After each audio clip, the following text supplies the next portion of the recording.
Good afternoon. Good afternoon, council, staff. Welcome to the gallery. Great to see you. We'd like to resume this regular council meeting of Monday, June 10th. I'll ask staff if there's any additions to the agenda. Your Worship, there are two additional letters. One regarding the Student Youth Council and one regarding the development permit amendment this evening. Okay, thank you. So all of council have received the letter from Zachary Nash from the Youth Council and the letter from the CSRD regarding item 21.1 this evening. Council, is there any additions to the agenda from council? Council, any disclosure of interest? Councillor Flynn.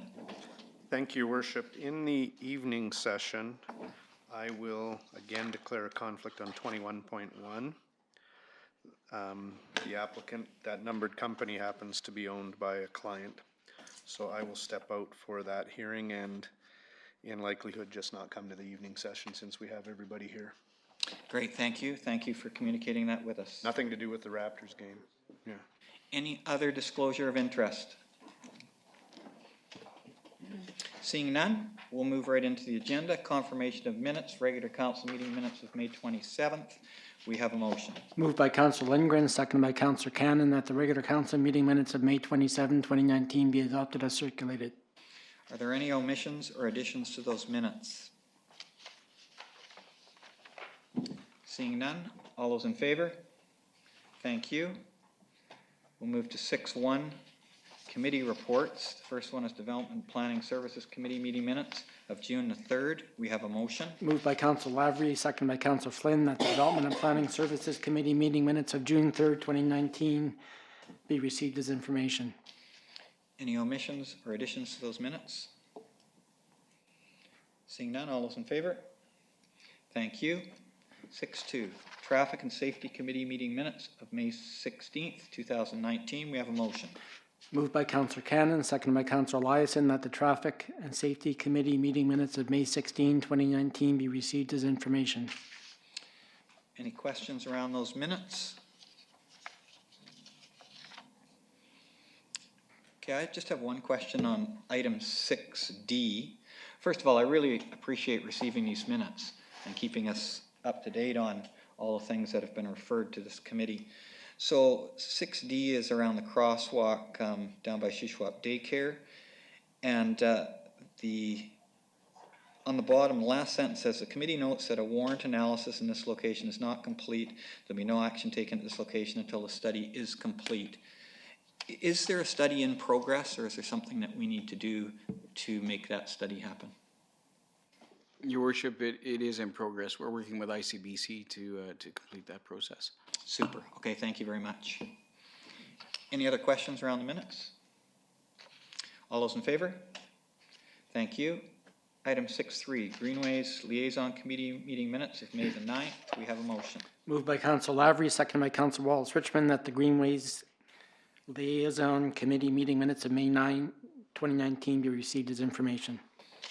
Any comments? Councillor Lavery? Yes, thank you, Worship. And I'll just refer to item number 5 in the minutes. And really was a discussion that we had in March, I think, about the designation and a degree of a lack of clarity that came through in the minutes about on-leash, under control, and in the previous one. And I said we would talk about it and report back. So thanks to staff for that. That item 5 is an accurate summary, that it was clarified that park trail areas such as Little Mountain, Park Hill, Coyote Park, South Canoe are not stipulated as on-leash areas. And we had the whole discussion of under control and what that means. There certainly was a prevailing feeling that off-leash areas are important, and in the future we may need to clarify that more. The other aspect of that is one or two of the maps actually look like dogs should be on leash, but it encompasses the whole area, and so there's some tweaks that we can do on maps. There's no discussion or request to staff to do that at this point, but that down the line here, I think that we need to just be clarifying that a bit more. Great. Thank you. Thank you, Councillor Lavery, for your leadership there and also Greenway's comments on getting back to us. Appreciate it. Any other questions around those minutes? All those in favor? Carried unanimously. Thank you. We'll go to 7.1, which is CSRD Board and Brief, May 2019. Any comments from either of our reps on CSRD?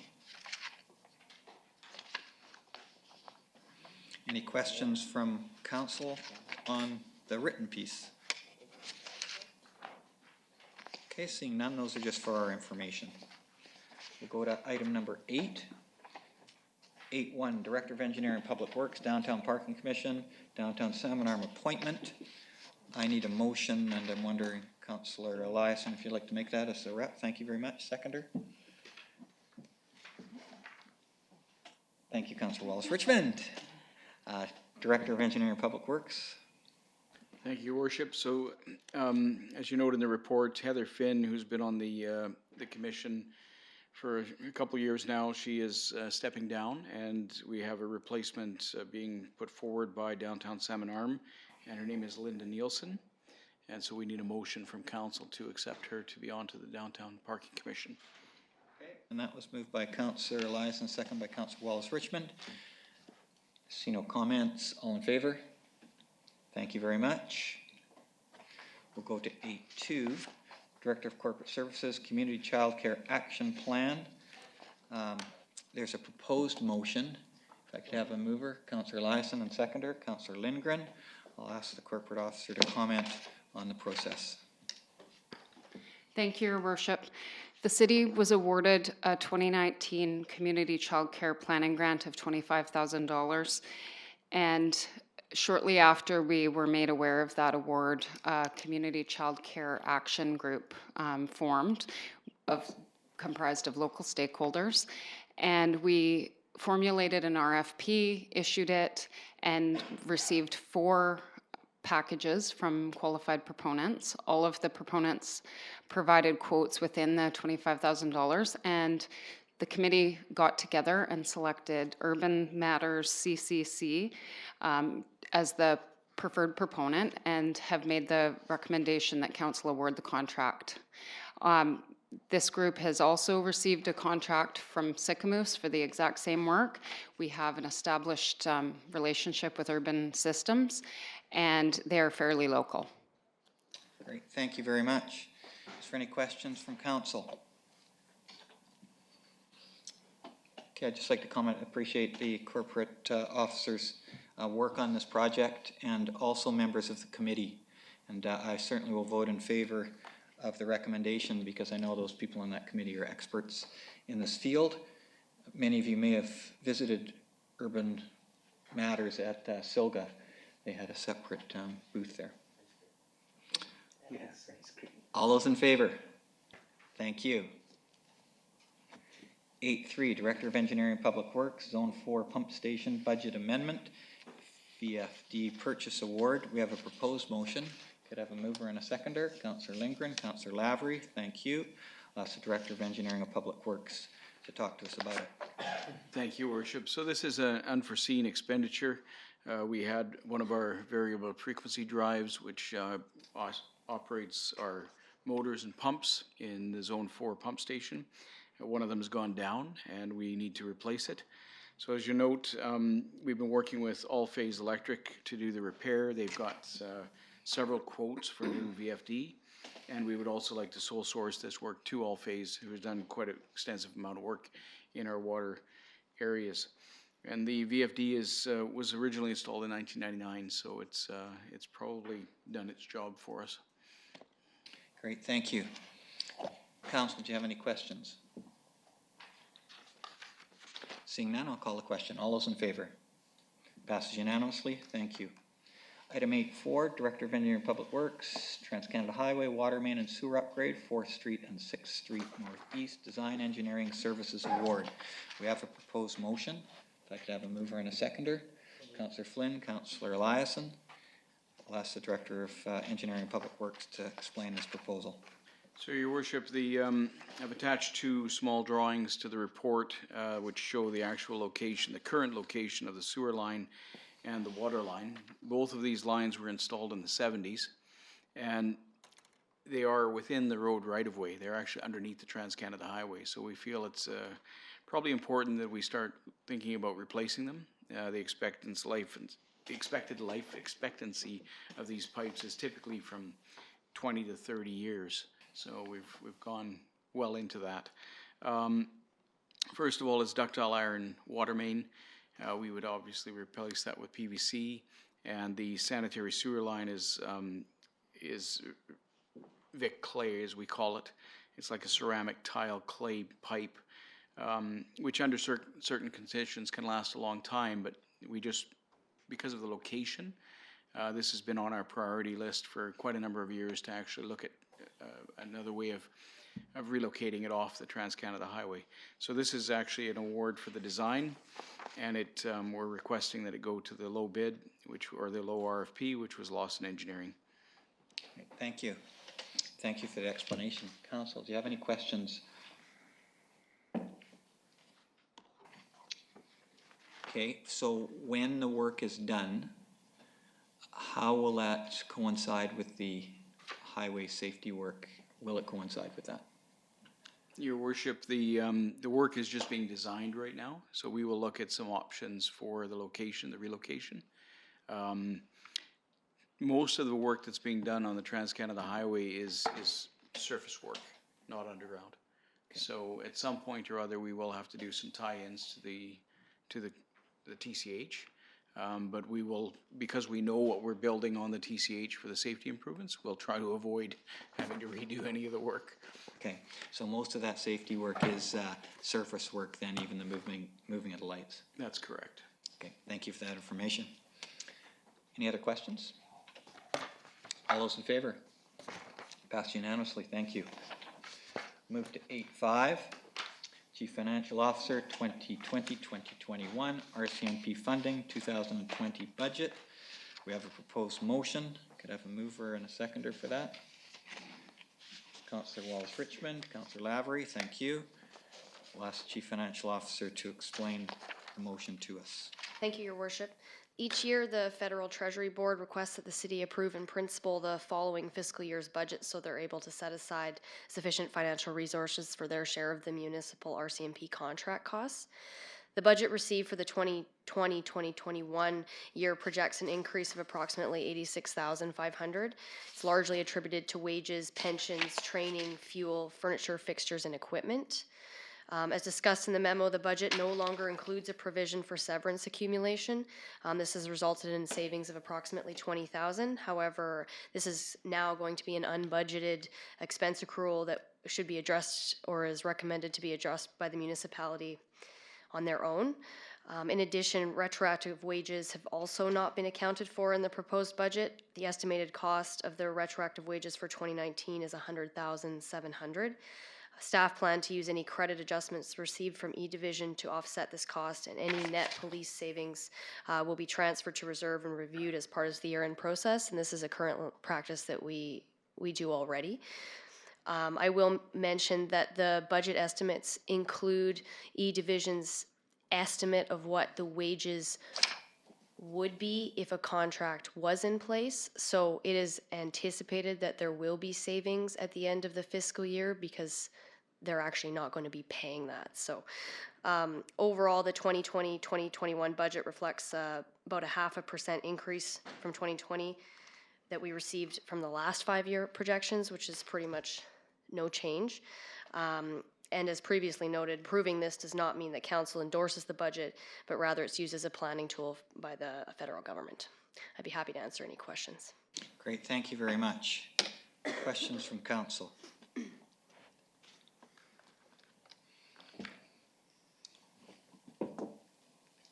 My question would be, so I know that the staff sergeant has hinted certainly about a request in the 2020 budget to increase his manpower there. Does this affect that in any way? Right now, we would be letting the federal government know that we have not authorized an increase in manpower, so our current strength is 19 members. I have also communicated with Scott, and he should be putting forth a formal recommendation to council shortly, at which point we can investigate the cost options of increasing municipal strength. There is an option for us to then write to the federal government requesting a revised budget at that time. When that will play out from a timing perspective, I'm not sure. Okay, thank you. And I'm not suggesting that we would endorse that report, but I know that Correct. I wanted to see if the option was still there. Okay, so the numbers, it looks like to me, it looks like about a 3% increase in police operating. Is that the figure that you get? A tax increase? No, Sorry, Your Worship? just 3% in that budget. Oh, I haven't calculated it directly, but I'm sure your calculation is accurate.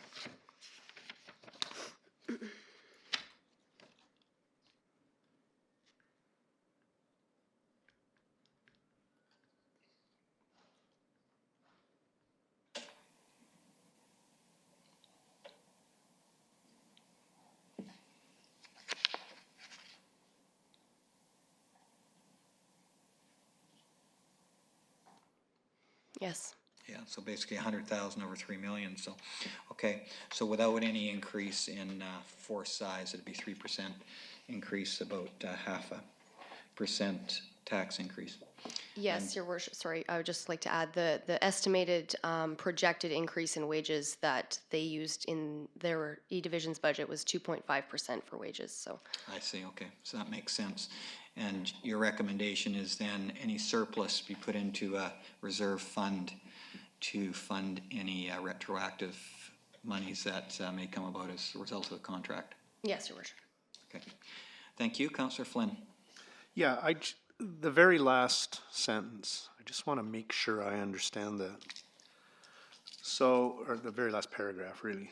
So the forecast for 2020 is a 0.54% increase in taxes. So you've taken their requested increase and equated it to what it would mean in our taxes, and that's just a 0.02% increase from what you'd estimated.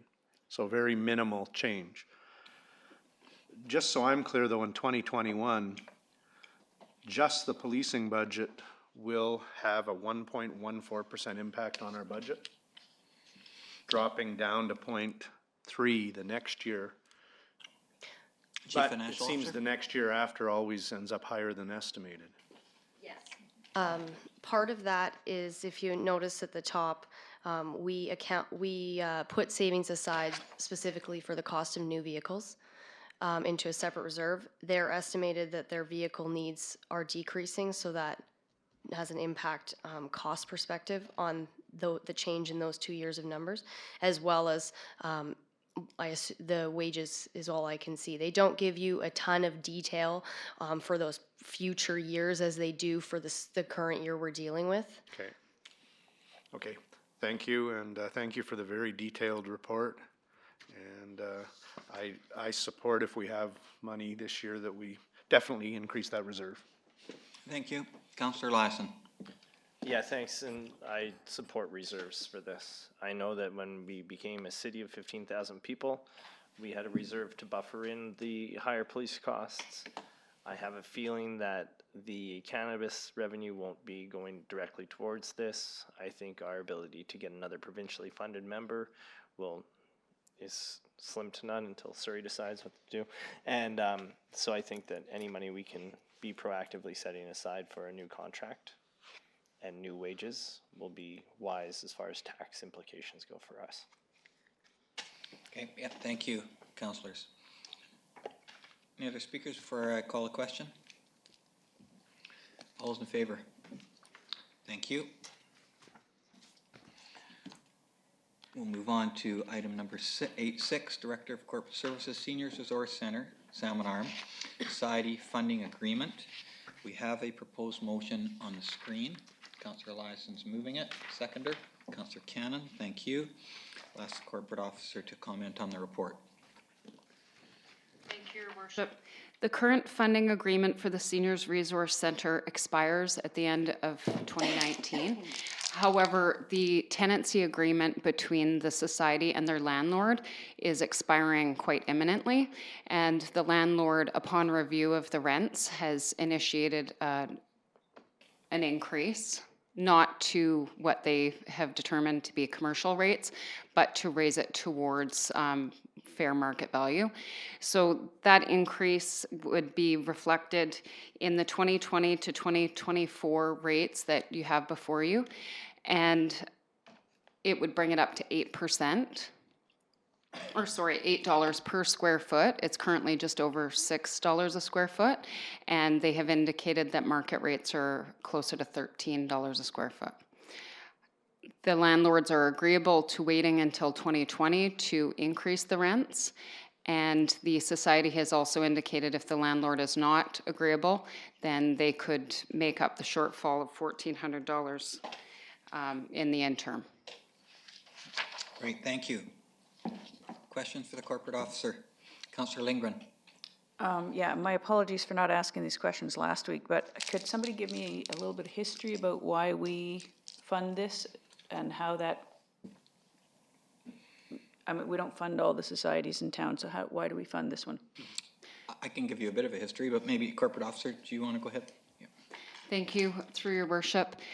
Councillor Lindgren, the reason that the city is covering the rents at the Seniors Resource Society location is because they were displaced in 2004 when City Hall was built, and at that time, council agreed to cover their rents.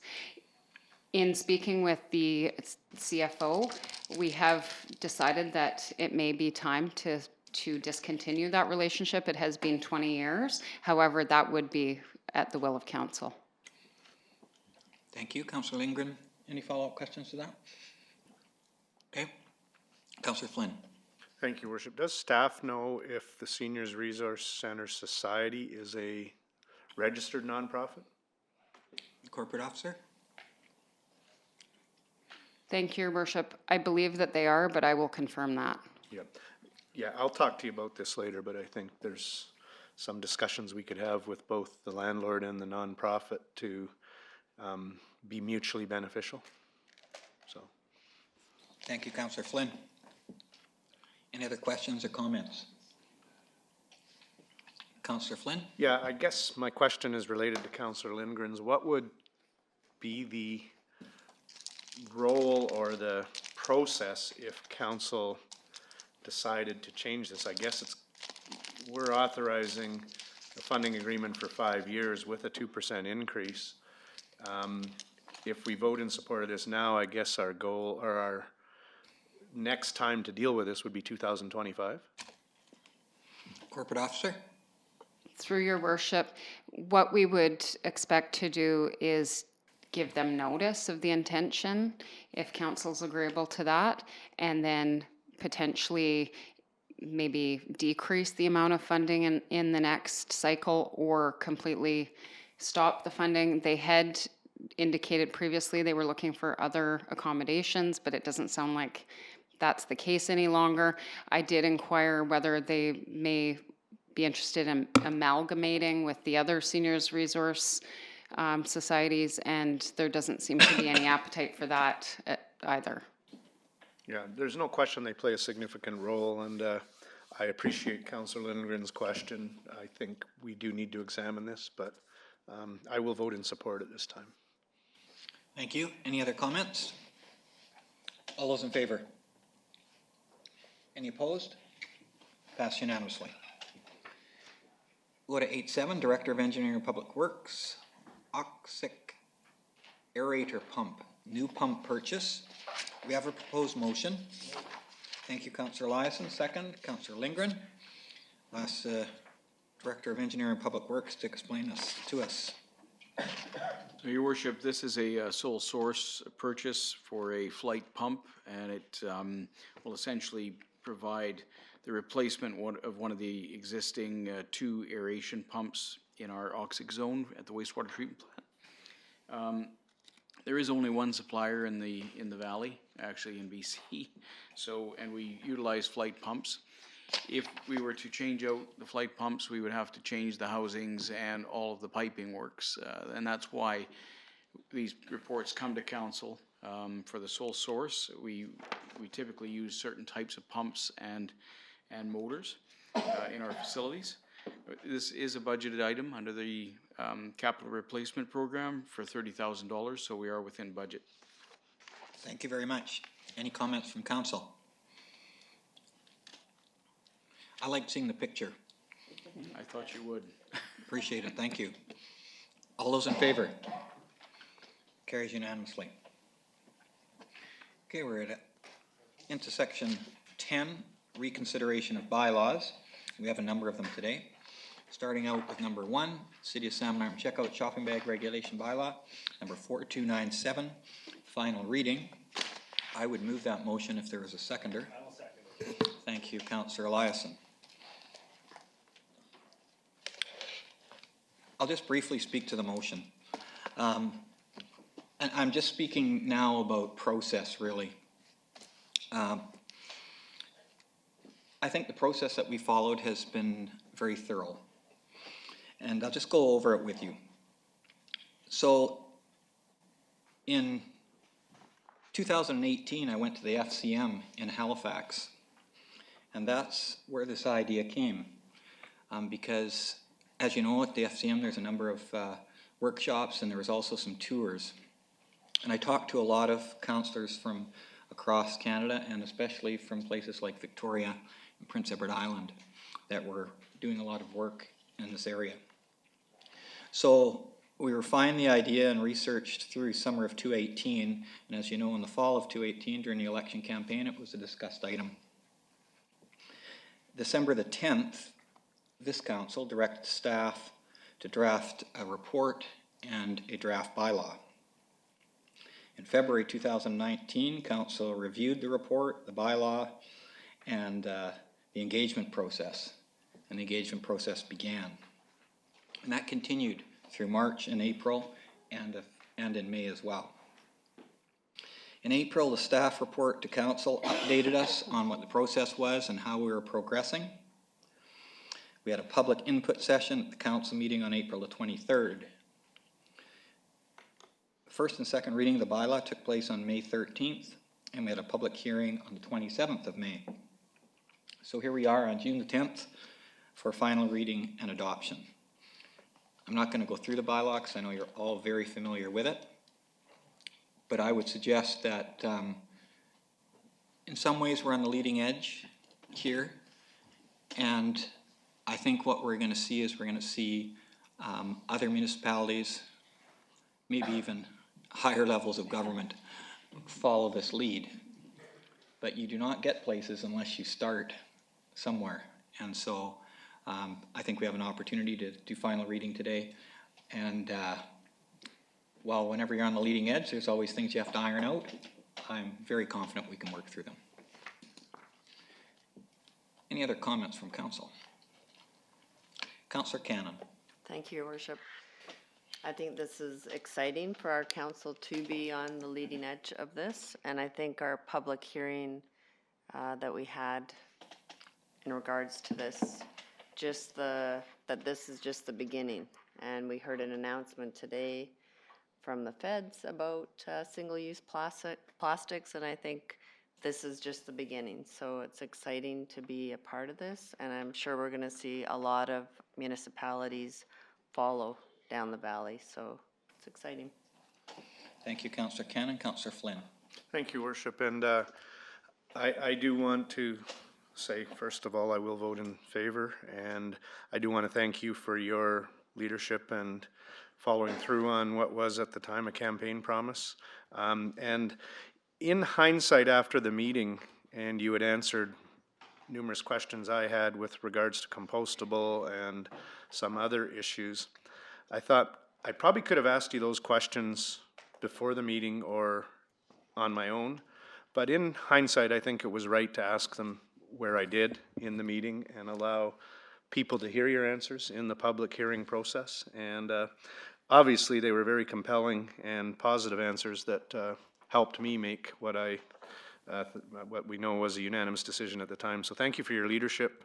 Thank you for all the research you did and for all the information you provided when I was asking questions.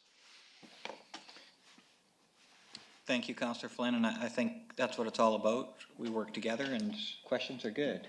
We learn from one another. I appreciate it. Any other comments? I'll call a question in. All those in favor? Passed unanimously. Thank you. 10.2, City of Salmon Arm Curbside Collection Bylaw number 4281, final reading. Need a mover and a seconder. Councillor Eliason, I thought you might. Councillor Cannon, second.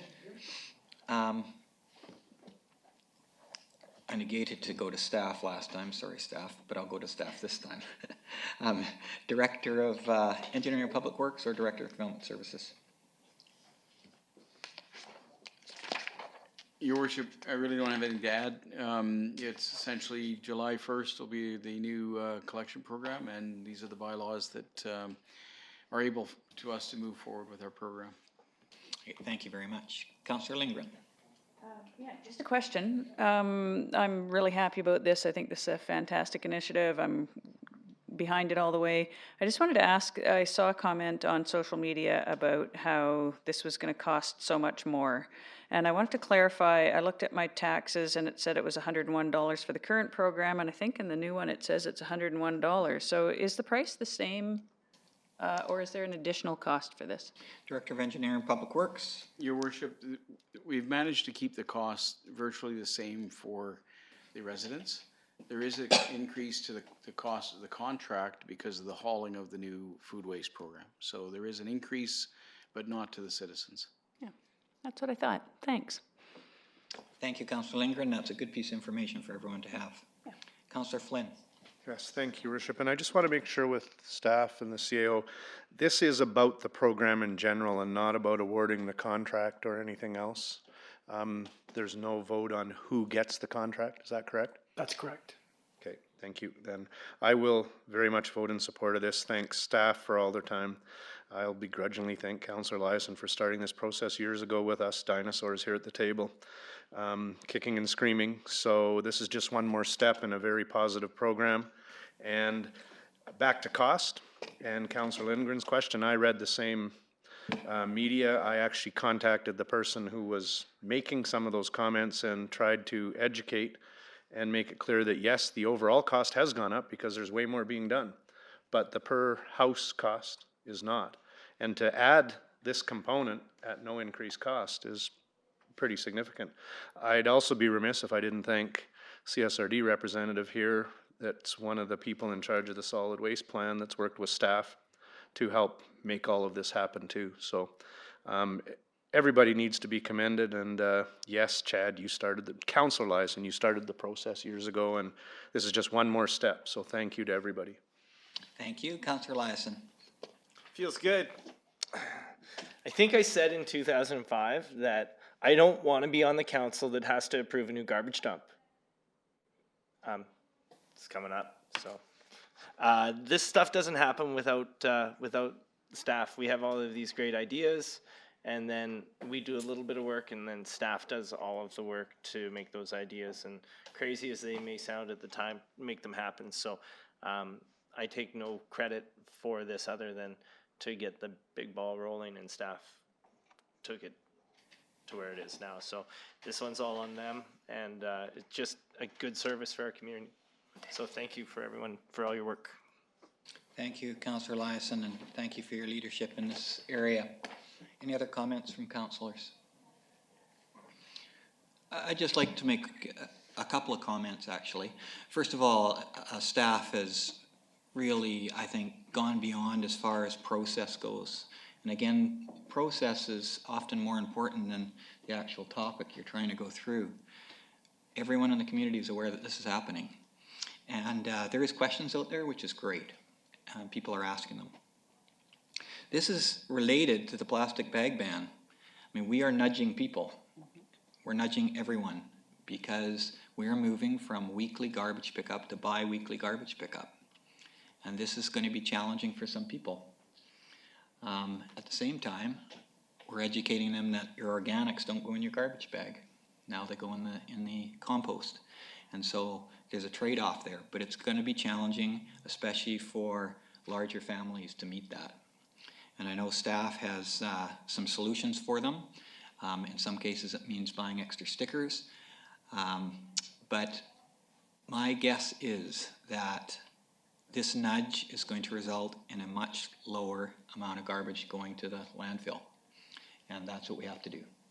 So I'm enthusiastically supportive of the final reading of the bylaw. All those in favor? Carried unanimously. Thank you.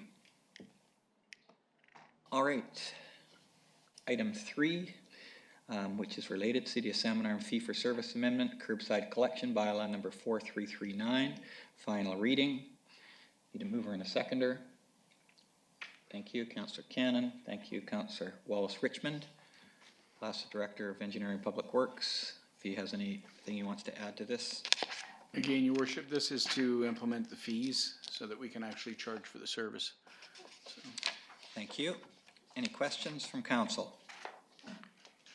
Seeing none, all those in favor? Passes unanimously. Thank you. We're going to go to 10.4, City of Salmon Arm Council Procedure Amendment Bylaw. We have a proposed motion on the screen. Councillor Eliason. Is there a seconder? Councillor Lindgren. Ask the corporate officer if she would like to comment on this. Thank you, Your Worship. This bylaw amendment will formalize the order of business that was piloted beginning with the new term of council in 2018. It's been working quite well. We've received a lot of feedback from the public that they appreciate the order of business. And the required advertising has been completed, so the bylaw can be adopted. Great, thank you very much. Any comments from council? Thank you, appreciate your work on it. All those in favor? Carried unanimously.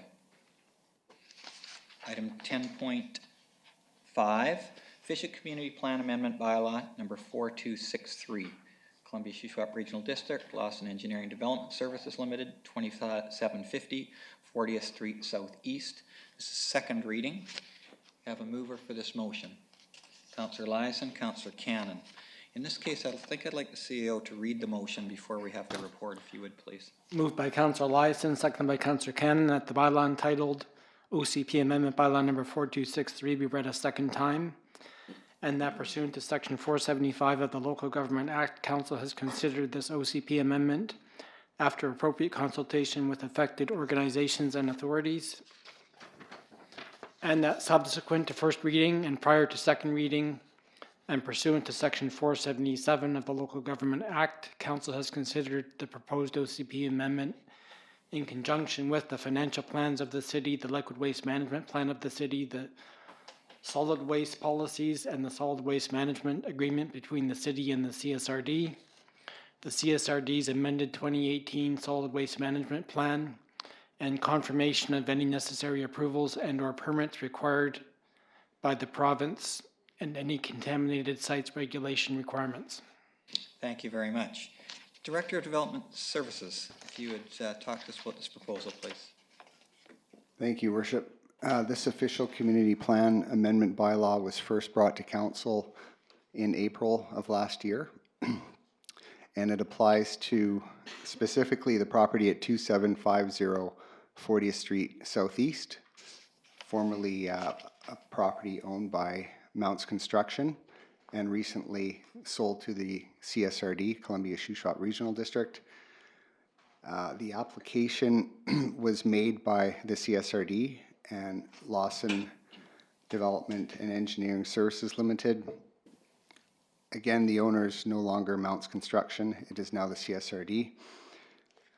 If you turn to page 115 of the staff report, there's a motion for consideration which was just read by the CAO and explains that the OCP amendment intends to redesignate this one property from general industrial land use designation to institutional.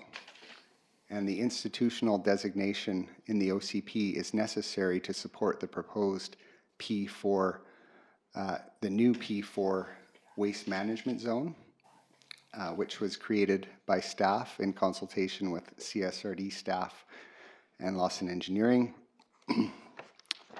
The proposed P4 zone is, I'll talk about that when that bylaw comes up right after this. But for now, there's two amendments being proposed. One is to change the designation of this property to institutional, and also to identify this property as CSRD regional landfill in the OCP. The OCP is required to identify public facilities such as landfills. And the reference to the two sections of the Local Government Act, Section 475 and 477, it is necessary for council to put your minds to various things. Speaking first to Section 475, if you look on page 118 and 119 of the staff report, we referred this application to the Ministry of Environment, the Ministry of Transportation and Infrastructure, the two First Nations bands, IHA, and internally to the Engineering Department, Fire Department, and Building Department. We received no comments from most of those agencies. The Ministry of Transportation's interests were unaffected by the application. The most important provincial entity involved with this is the Ministry of Environment. And just last week, the Minister of Environment and Climate Change Strategy wrote an email to the CSRD, which is in your agenda as well, confirming that the CSRD's Solid Waste Management Plan Amendment has been approved. There are subject conditions to that approval in the email, but for the purpose of this OCP amendment, it's the approval in principle that we were looking for to move this to second reading. Thank you very much. I noticed that Ben van Nostrand and Mr. Lawson are in the audience. Did you want to add anything, or are you just here to answer questions if we have them? Yeah, thanks. We're just here for questions if you have. Okay, all right. I'll open it up to council then. Councillor Lindgren. Thank you. So I wasn't part of the discussions the last time this came to council because I hadn't been elected yet, and so I apologize in advance if I ask questions that have already been answered for everybody else. I have significant concerns about expanding the landfill in the direction that this proposal suggests, and so do the residents that live in that neighborhood. In the landfill criteria for municipal solid waste document from June of 2016, it states that any landfill needs to be at least 500 meters from sensitive land use areas, which includes personal residences, and this will not meet that criteria. It also, in the federal legislation, talks about landfills being minimum of 3.2 kilometers from an airport, and this obviously doesn't fall into that either. Currently, it's only several hundred meters from the current landfill face to the airport, so I'm not sure how those things are dealt with, how there must be some exemption or something happening. I'd just like to know what it is. I'm also concerned about the health, potential health issues and the risk of accumulating gases in residences and the risk of explosions from building a landfill site 50 meters from a house. So I was wondering if somebody could address those concerns. Is there a staff member who would like to speak to those? Your Worship, I'll speak to the first question regarding the recommended proximity of a landfill to a nearby residence, and that is in the MOE's guidelines, and I'm pretty sure that MOE looked at their own guidelines carefully when they granted approval to this, and that's probably one of the reasons why this was with the ministry for almost a year before we got a decision. As far as the Aeronautics Act federal legislation, we did advise, in fact, we did refer this application to the Minister of Transportation, federal, and the response was no concerns pretty much on this. And I can't recall your last question. I can't either now. I guess the 500 meters is recommended because of the risk of accumulated gases in a landfill site. I understand that buildings are built off the ground so that there's an escape route for gases so they don't accumulate, and the house has a basement, which somebody behind you has their hand up, so I assume you can answer that question for us, but I'm interested to know how that's going to be affecting the people that live near this new landfill. Yeah, Mr. Van Afteren, do you want to come forward to the microphone? That would be great, then everybody would be able to hear your answer. Please do. Permission to come aboard. So, yeah, my name is Ben Van Ostrand. I'm the team leader for environmental health services over at the CSRD. This process to assimilate the Mounts property came as an opportunity through discussions with Wayne Mounts back in 2015. And so we actually started the consultation process and the amendment process back in 2016. So it's actually almost a 3-year process. So just a bit of a background, Wayne Mounts operated a landfill on that site. And we thought, well, why not incorporate the landfill that he's actually permitted to operate on his property. And so he has done landfilling, about 3,000 tons are landfilled on that property now. Why not have that piece incorporated into the existing Salmon Arm landfill and managed by a local government? And so with that in mind, that's what we thought would be good stewardship of the land, and that was the basis for our amendment. So I'm happy to answer any sort of questions around the landfill and your specific question around gas. We installed back in 2010 when we closed phase 1 of the landfill. So we had about 400,000 tons of waste in place, about 30 years of landfilling, and installed an active gas collection system. So now the gas is actually under vacuum. And so we've seen from our sampling at the perimeter of the landfill, gas levels going down, methane levels going down, because we're actually drawing the gas in away from the landfill and into a point where it's processed, and I'm sure you're likely aware, back into the Fortis gas line, and we're actually heating homes with that gas. So the concerns around gas, yes, obviously on the site, but at the perimeter and beyond, I believe that we're actually drawing gas away from the perimeter. So is 50 meters adequate? If the landfill expands to 50 meters from a home, we consider that to be a safe distance for guaranteeing that there will be no accumulated gas in this person's house? Well, that's the criteria states that it's a 50-meter setback right now. And so the first 20 meters of that can't be touched. The last 38 meters you can put roads, but there's actually, you're not allowed to put waste within the 50 meters of that buffer. 30 meters can't be touched, and the last 20 could be. 30, 20. So anyways, we don't have that buffer now, but with the Mounts property, we will have that buffer along that corridor of the landfill. So and we took over that landfill back in the late 70s, early 80s, and it was sited without a lot of these requirements now. I mean, you'd never put a landfill obviously beside an airport now, which is why we have a sort of a well-established bird management program that we share with the airport. Councillor Lindgren, you have any other questions? I do. So the current permit on the Mounts property, the old Mounts property, didn't allow protrusibles, and the current plan that's been put forward includes composting, which would be protrusibles. And so how is that going to be factored in? Through your worship, we have no plans to change operations of the site right now. What we would do is obviously use the space for a buffer. We have a well-established compost pad now. We don't see a need immediately to expand that pad.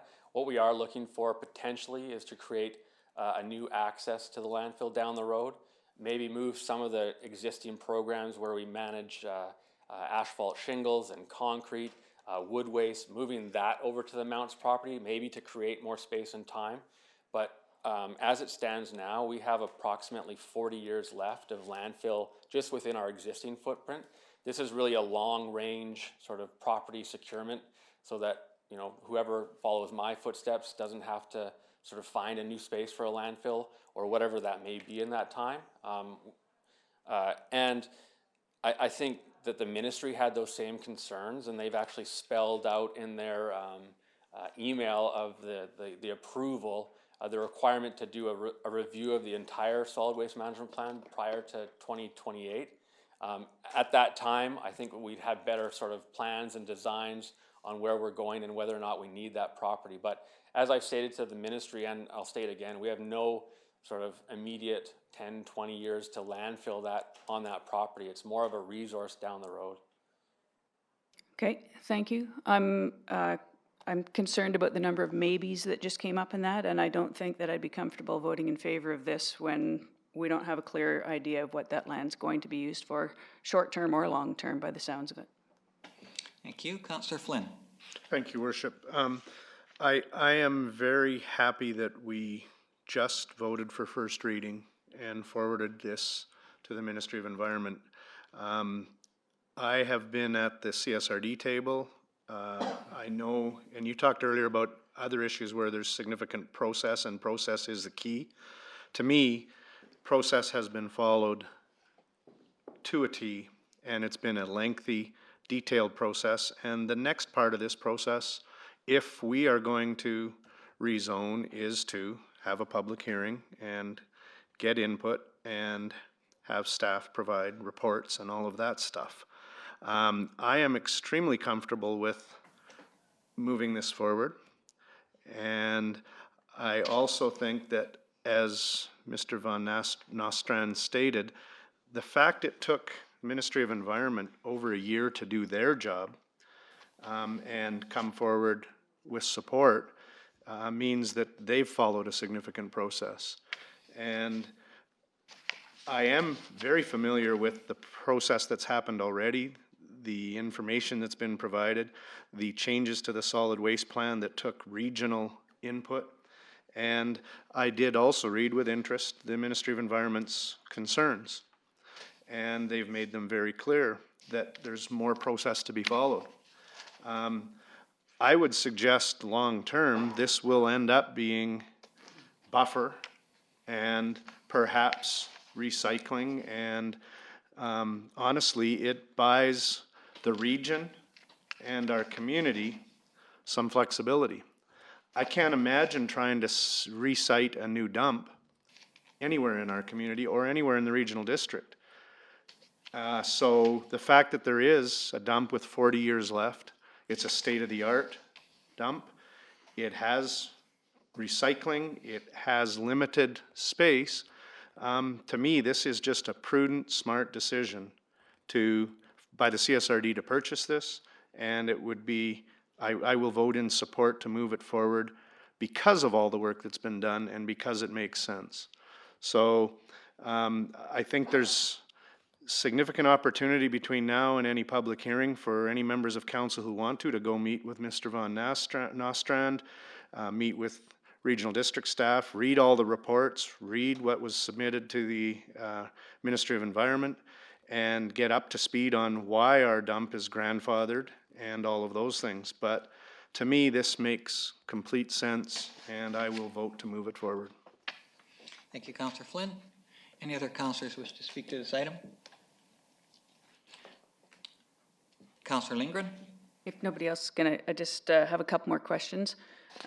One is that I understand there was a petition with 217 people opposed to this idea. Have those people had an opportunity to speak with you and had their concerns addressed? Through your worship, I would say we did hear from folks at the public meetings that we hosted, and all of that information was a part of our submission to the Ministry of Environment, who would have sort of weighed our process and judged that against the requirements to hold public consultation. Okay. And my second question is it true that the Sycamoose landfill may be closed and that the Sycamoose garbage will be trucked to Salmon Arm? We have no immediate plans to close any landfills as it stands now. And just to further, while I've got the conch, I would say too that we are engaging a qualified professional to review our existing design and operation plan And so that's happening. I'm going to the board next week to award that contract, and that'll be a review of the Salmon Arm landfill for the next 5 years. So some of your concerns in terms of my sort of my waffling, if you will, I think will be better defined through that 5-year plan that will be developed to sort of our marching orders for the next 5 years.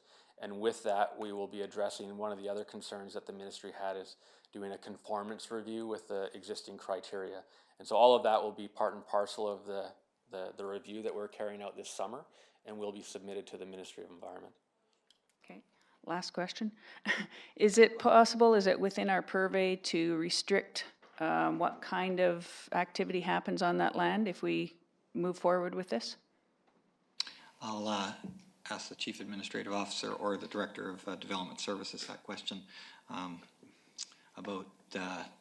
I'm specifically wondering if we can restrict protrusibles. Okay.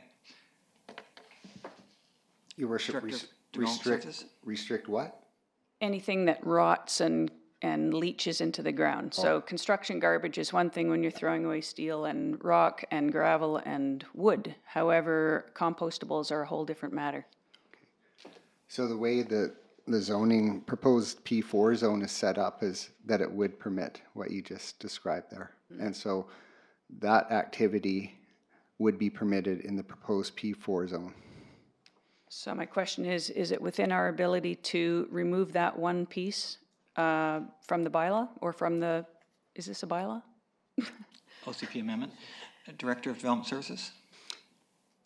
Council could remove that activity from the zone, proposed zone, but ultimately it's the Ministry of Environment that has the jurisdiction over landfills and the activities. Councillor Lavery? Yes, thanks, Your Worship. I don't think I have any questions for Ben here, but I might maybe one will crop up. We'll see.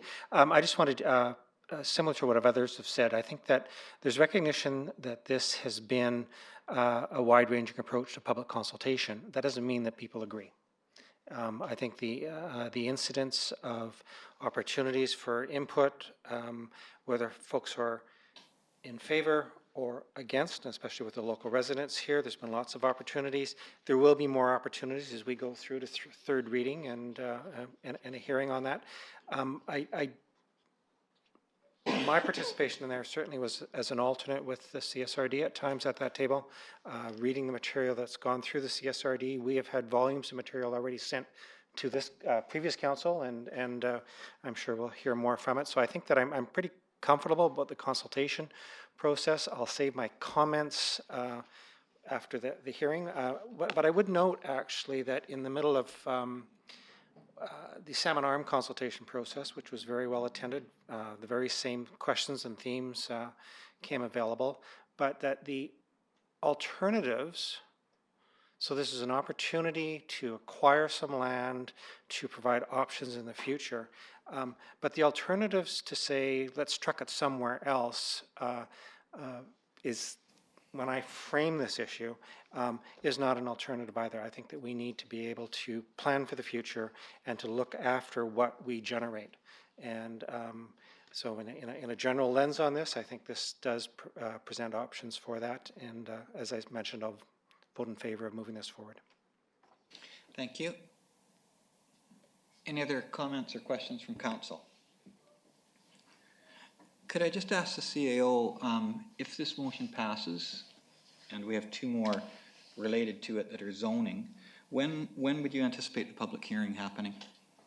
I would anticipate it being on July 22nd, but that's to be determined. Okay, so it wouldn't be before July 22nd? Unlikely. Okay, thank you. Any other questions?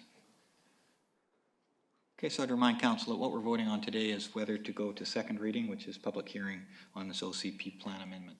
All those in favor? Any opposed? Passed unanimously. Thank you. We will go to 10.6, which is one of the zoning pieces that's associated with the OCP amendment we just talked about. Again, there is a proposed motion on the floor. Moved by Councillor Eliason, seconded by Councillor Flynn. It's a long motion for consideration. basically the first half of the motion is similar to the one that we passed for the OCP, but I'd ask the CEO if we could read the second half of that motion, starting with the third and that. We've heard the first ones. I'm not sure which one you're referring to, Your Worship. Are we on item 10.6? Sorry, apologies. Let me move there. Councillor Flynn tells me 10.6 is really short.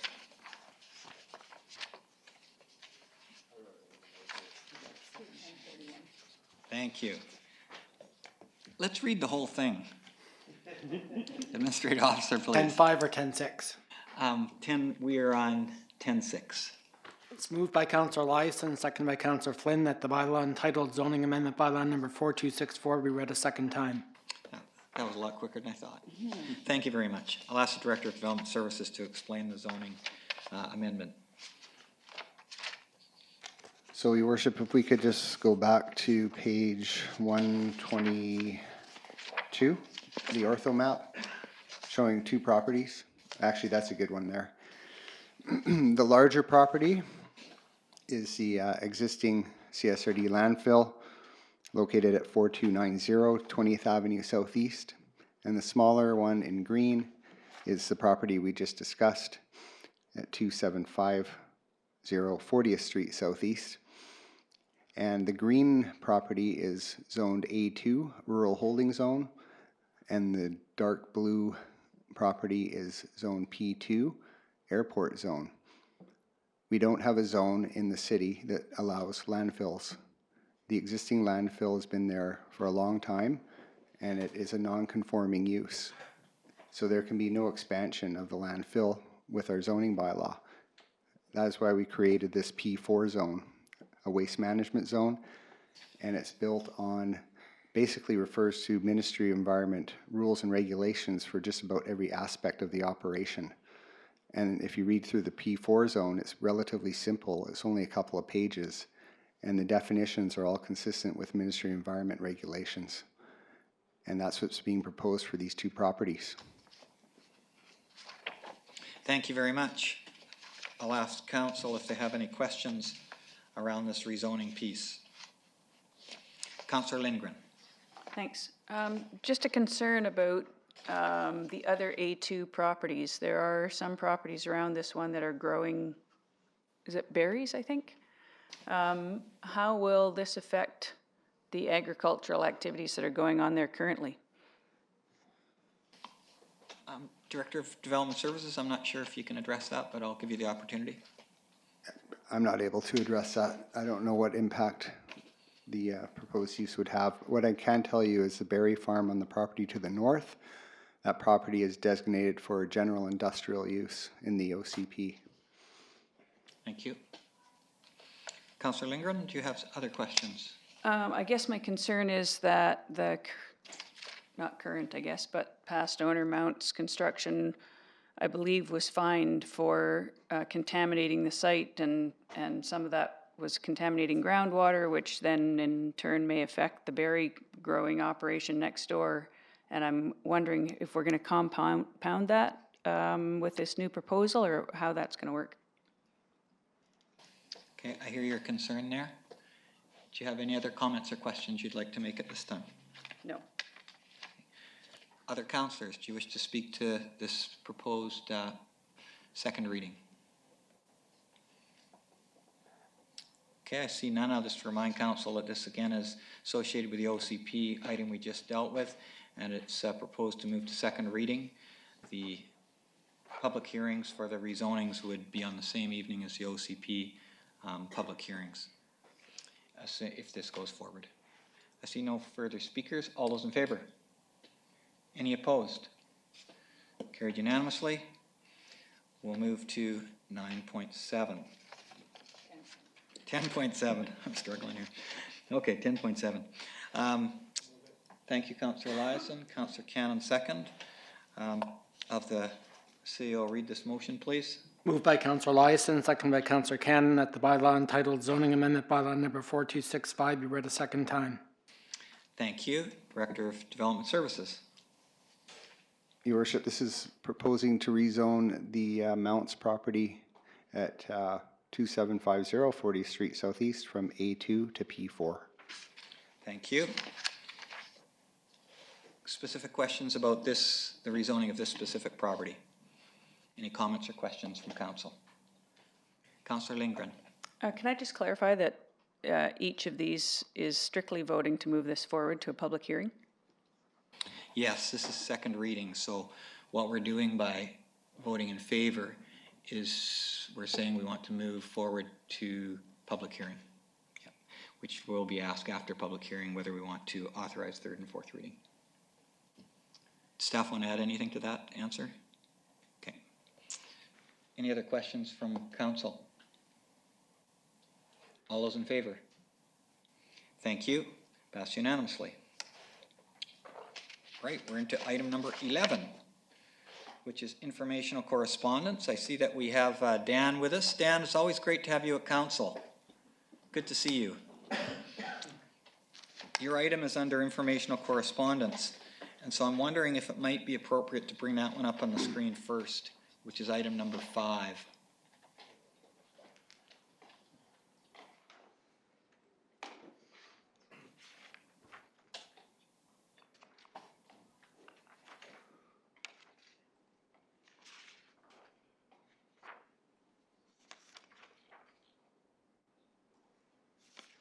So, Dan, did you wish to say anything about your item? I know your question is how to get this to the UBCM. Do you want to say anything about it? Come forward to the microphone. Thank you, Your Worship, for giving me this time.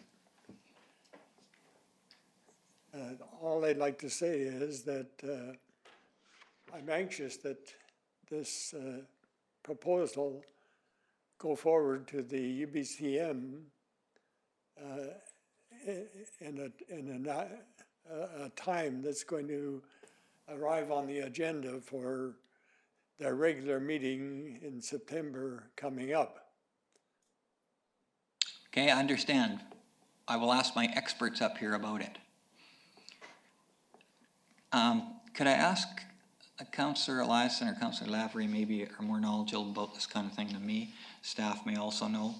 How does one get information to the UBCM, say in the way that Dan is proposing?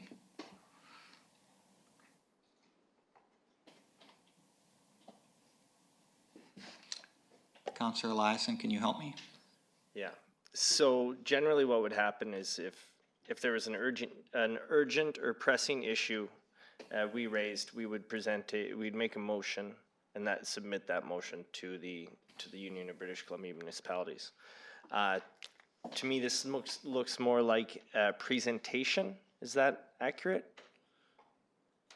I believe it's thought of as a presentation.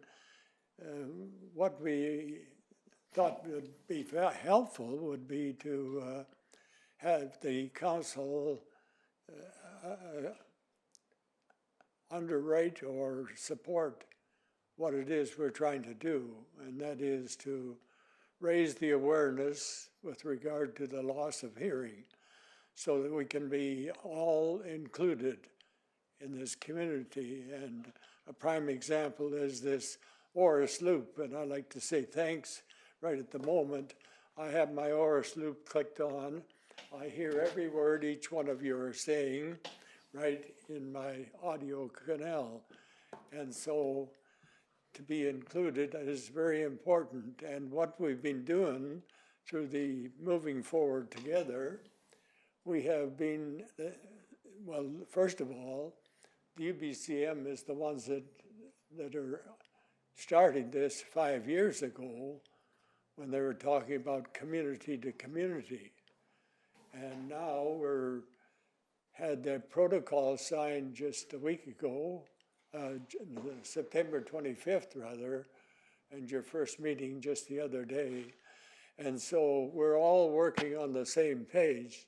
So it's just a matter of getting this to the annual meeting at UBCM and supporting it, each one of you. That's really all we're trying to do. Okay, great, thank you very much, Dan. If you want to have a seat there, and I'm pleased that you can hear us with your Oris loop. That's a good thing for us. Councillor Lyson, do you have anything else that you could add here? I'll wait to hear what others say, Okay. and then I will. Thank you, Councillor Lindgren. So I Googled resolution submission deadline for UBCM, and it says that UBCM will accept direct submission resolutions that have council or board endorsement until June 30th, which will be the date that Dan's looking for. Okay. So Councillor Lindgren, could I pass that to you? Absolutely. To work with Dan? And because we have a council meeting in between that now and then. Yep. And because there would need to be some work done just on the council piece. But if you're happy to do that, to work with Dan, that would be great. We'd have more of a structure then. So Dan, so Councillor Lindgren will be in contact with you. And she will talk with you about how we will try to make this happen. Okay? That sounds great. Okay? All right. Other informational pieces of correspondence that people would like to speak to. I think, Councillor Cannon, if you want to press your button, you were the first in line. Then anyone else that would like to speak after, please press your button now.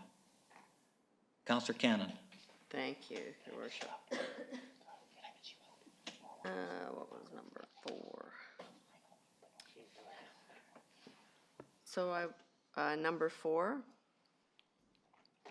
it's a request for approval of installation of the billboards for the memorial playground. And I guess they're just looking for direction from the city if they're able to do that. I don't know if we need a motion for that, or.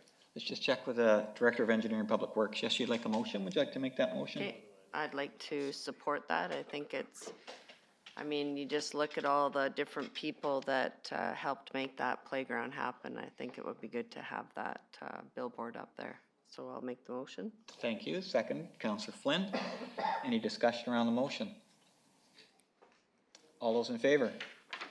Thank you. Thank you, Tashina, Yeah, for making that's that great. happen. Councillor Canada, do you have some other items? I have a couple more. Number 6. They have the sockeye swim meet is coming up in July, and they are looking to see if they can camp in the parking lot again. Is that something that we need to okay here? I see that they did send a letter to Darby and the Recreation Society, so we need a motion here to support that. Yes, please. Okay. Councillor Cannon, Councillor Eliason. And speaking to it, there was no problems when they camped there before, and it really helps them out. Anyone else like to speak to that motion? Okay. I'm going to just, let me see. Yeah, we better just skip. Go ahead, Councillor Flynn. Thank you, Your Worship. And all I wanted to speak to, because I was going to bring this forward, is as Councillor Cannon stated, there hasn't been significant issues. We delegate significant financial responsibility to the Rec Society and management responsibility, and I just feel like the Sockeyes and the Rec Society having to come back every year, if there is no problems, seems counterproductive for all of us. I'm wondering, and I'm asking staff, is can we do this for longer than a 1-year period? Perhaps the term of our council, unless there's problems, it would seem to be much more effective for everybody.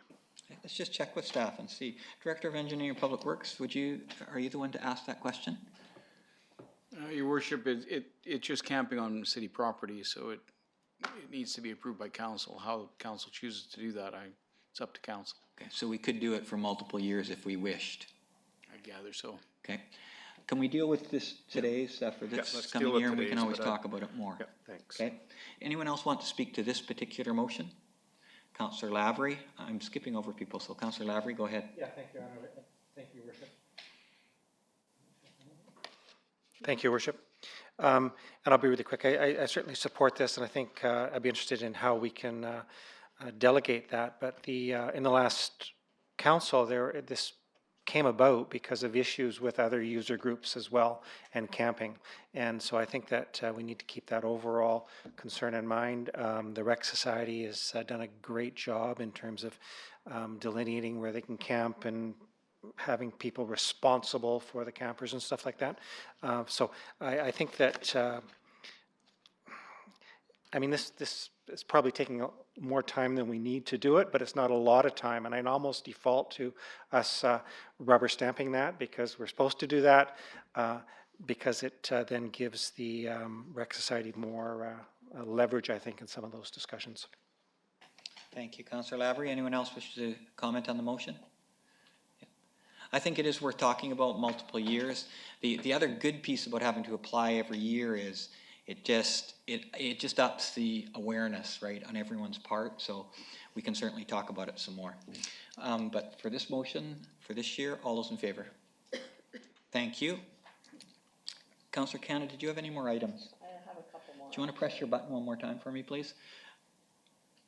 Okay, we're starting the queue again, so if you'd like to press, go ahead. Okay, so DIA number 8 and 9. Number 8 and 9, yes. So 8, they are looking for support for street closures, and that's for the Apple Festival. Would you like to make that motion? I would like to make that motion. Thank you. Second, Councillor Eliason. Any discussion around that motion? It's been going on for quite a while, the Apple Fest. I don't know how many years they've been doing it, but it's quite a successful festival. Okay, all those in favor? Thank you. Continue, Councillor Cannon. And the other one, I don't require a motion, but number 9, they are doing a multicultural day on June 27th. And I was at a chamber meeting this morning where Lindsay presented, and she said there was a little bit of flack with it being June 27th because that is grad in our community, but it's always that day, June 27th. So it just conflicts this year. So I just wanted to bring that to everyone's attention. And that's on June 27th. What time is it at? From 4 to 8 in the Ross Street Plaza. Thank you very much, Councillor Cannon, and thanks to Deputy Mayor Wallace Richmond, who's going to speak at that event. Oh, perfect. And number 18, I found interesting that letter because they're requesting Fletcher Park, and that's from the First United. But I noticed in their letter it says, we are not inviting the general public to attend this service/event. And I was thinking that's probably a problem with that being a public space. I would think the public can join in on a congregation if they're using public property. Maybe Aaron from Corporate Services could comment on that.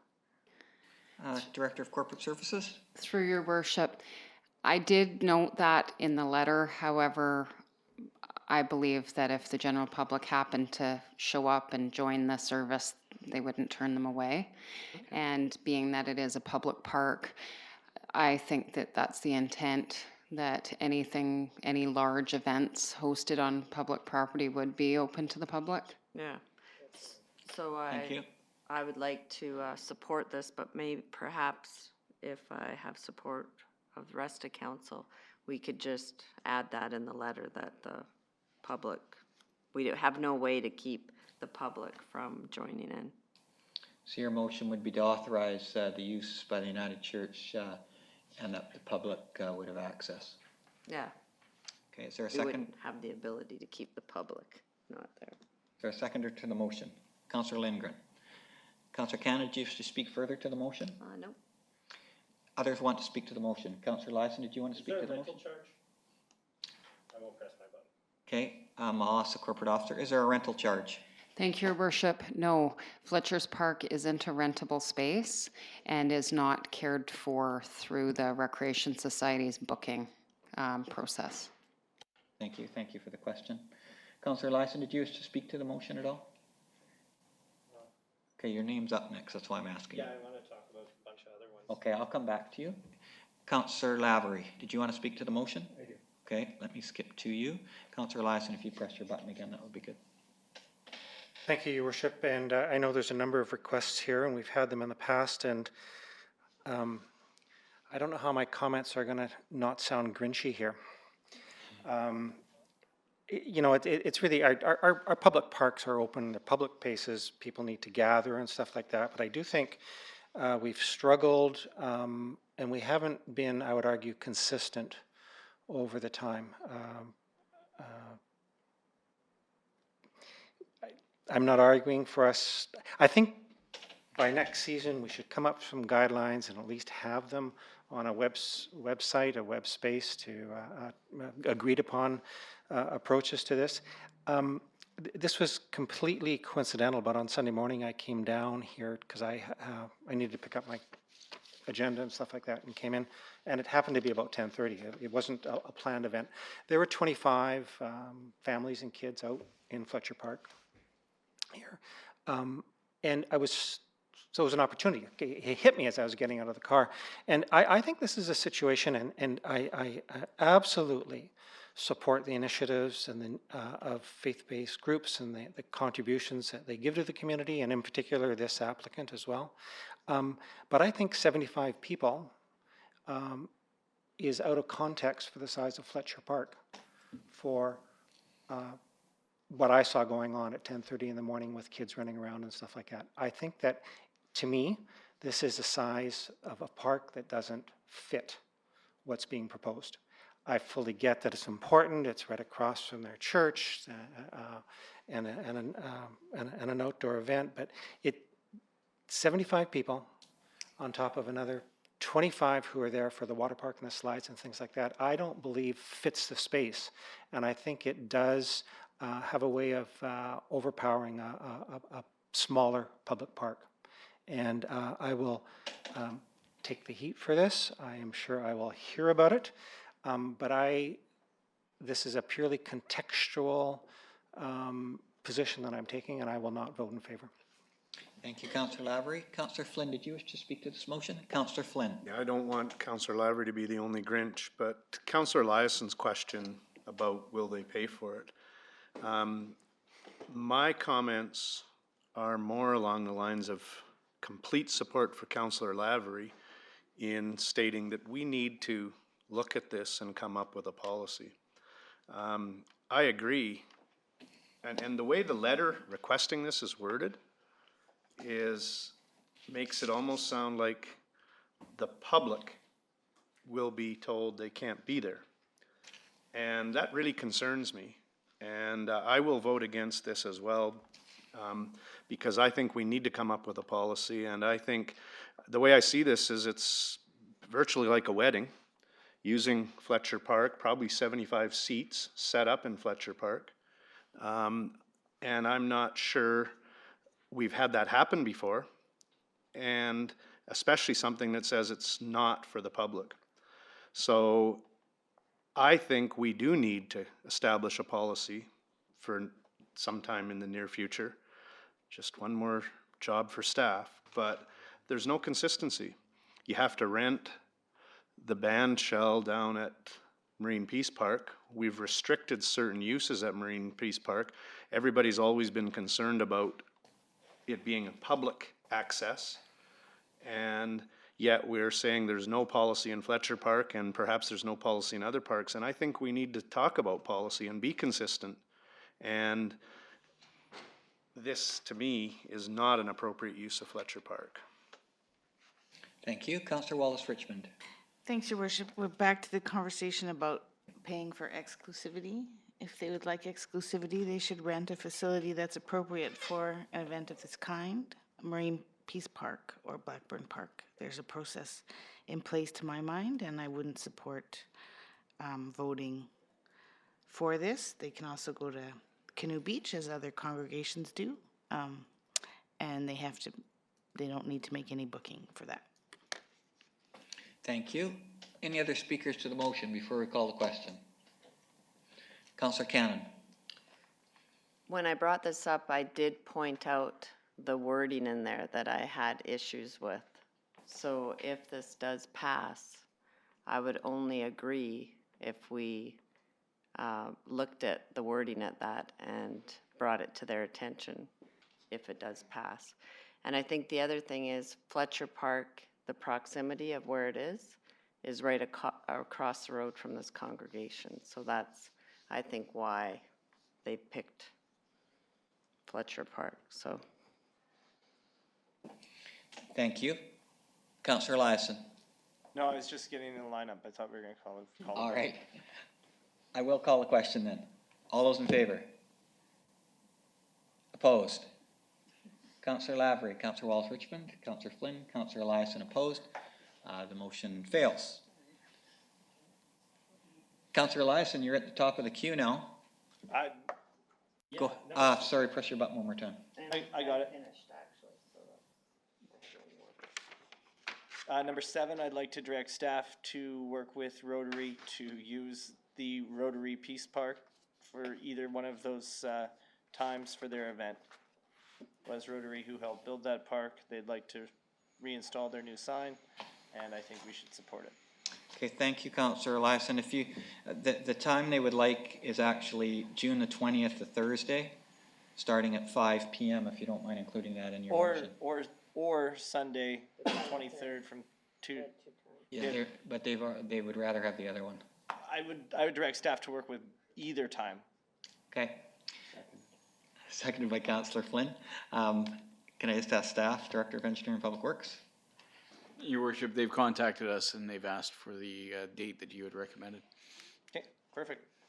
And if that doesn't work, I suggest giving them the second option. Fair enough. Any discussion on that motion? Okay, all those in favor? And hopefully, if you can also get there, Can we pull up one? it has our seminar word mark on it. One of the newest. Councillor Lyson, did you have other items? Number 1. Okay, Councillor Wallace-Richmond, as soon as I go to the next speaker. Councillor Eliason, if you'd press your button. Oh, I'm still on. I figured out how to outsmart your system. So it's not maybe what I'm going to teach the others, but it sure works for me. This is the thing that I talked about last year. If you look at the first line, last year at this time we had 48 houses under construction, under permit. We're at 1/3 of the value of last year. Our bottom big number, our gross number, is higher, but that's not necessarily a good thing. It's a good thing, but it's not the same thing. So I've certainly noticed it around town. Less houses, less construction, less subdivisions, less this, less that. So but as expected, commercial and industrial are up. So that's a good thing, but the 16 houses that are under construction so far this year are a bad omen to me, and I'm scared what 2020 will bring. Thank you, Councillor Eliason. We're going to come back to informational correspondence, and we'll start with Councillor Wallace-Richmond when we do, because we have our guests here. It is 4 o'clock, which is time for presentations. So I'd like to welcome Deborah Chapman and David Wood from the Shuswap Community Foundation. Great to have you here. Thank you. Come forward to the microphone, please.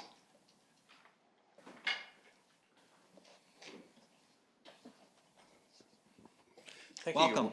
Thank you, Your Worship, and welcome to the councillors from the Shuswap Community Foundation. As indicated, my name's Dave Wood, and I'm the past president of the Shuswap Community Foundation. And I have with me Debbie Chapman, who is the chair of the Grants Committee. And we're here to report a little bit about the foundation and also to report to you on our duty that we assumed in 2002, which is to look after the grants and aid for the city. I am going off the board in October, but I wanted to kind of give you an idea of how things have progressed since I came on the board 12 years ago. Our total funds at that time was $1,500,000, and today we are at $9,940,000, and the grants to the spring of 2019, we have given out $2,644,888 in grants since the inception of the Community Foundation. So it really fits in with the vision that a number of the councillors brought back in '94 when they attended a session at UBCM, and the Vancouver Foundation presented an offer to various communities around that they would assist in forming community foundations. And so at that time, councillors came back, and the Shuswap Community Foundation 2 years later was formed. As part of the agreement that we have with the with the City of Salmon Arm, looking after the grants and aid, the vision included the ability for the city to give us money into a fund that is the City of Salmon Arm Fund, with the intention that eventually the money that was in the fund would be enough to pay for the annual granting cycle that occurs. We have ways to go. I figured out that we would need about $1,375,000 to pay out the $55,000 annually that is required. To date, contributions by the city to the foundation are $211,390, and that's from starting in 2002. The earnings on that has been $93,545, which is 44.5% of the amount that the contributions were. So we've grown fairly substantially. The total right now is $304,935 in the City of Salmon Arm Fund. So I am going to pass this off to Debbie, because she's going to talk a little bit about this past granting cycle. Thank you, Dave, and welcome, Debbie. Thank you. Your Worship, Mayor Alan Harrison, and Councillors Lavery, Lindgren, Wallace, Richmond, Flynn, Cannon, and Eliason. Thank you for this opportunity to speak to you. Dave has introduced me, and what he didn't tell you is that I have the absolute best job at the Shuswap Community Foundation. I am chair of the two best committees. One is the Shuswap Foundation's Granting Committee, and the other is the City of Salmon Arm Grants and Aid Program. It was struck in 2002, the same year as they came back from Vancouver, and I've been chair of those committees since 2008. The other members are residents of this community: Ralph Sagredo, Lindsay Wong, Dave Wood, Catherine Vennard, and your representative, the mayor. We get applications from a very wide variety of people, of groups, committees, charities, and non-charities.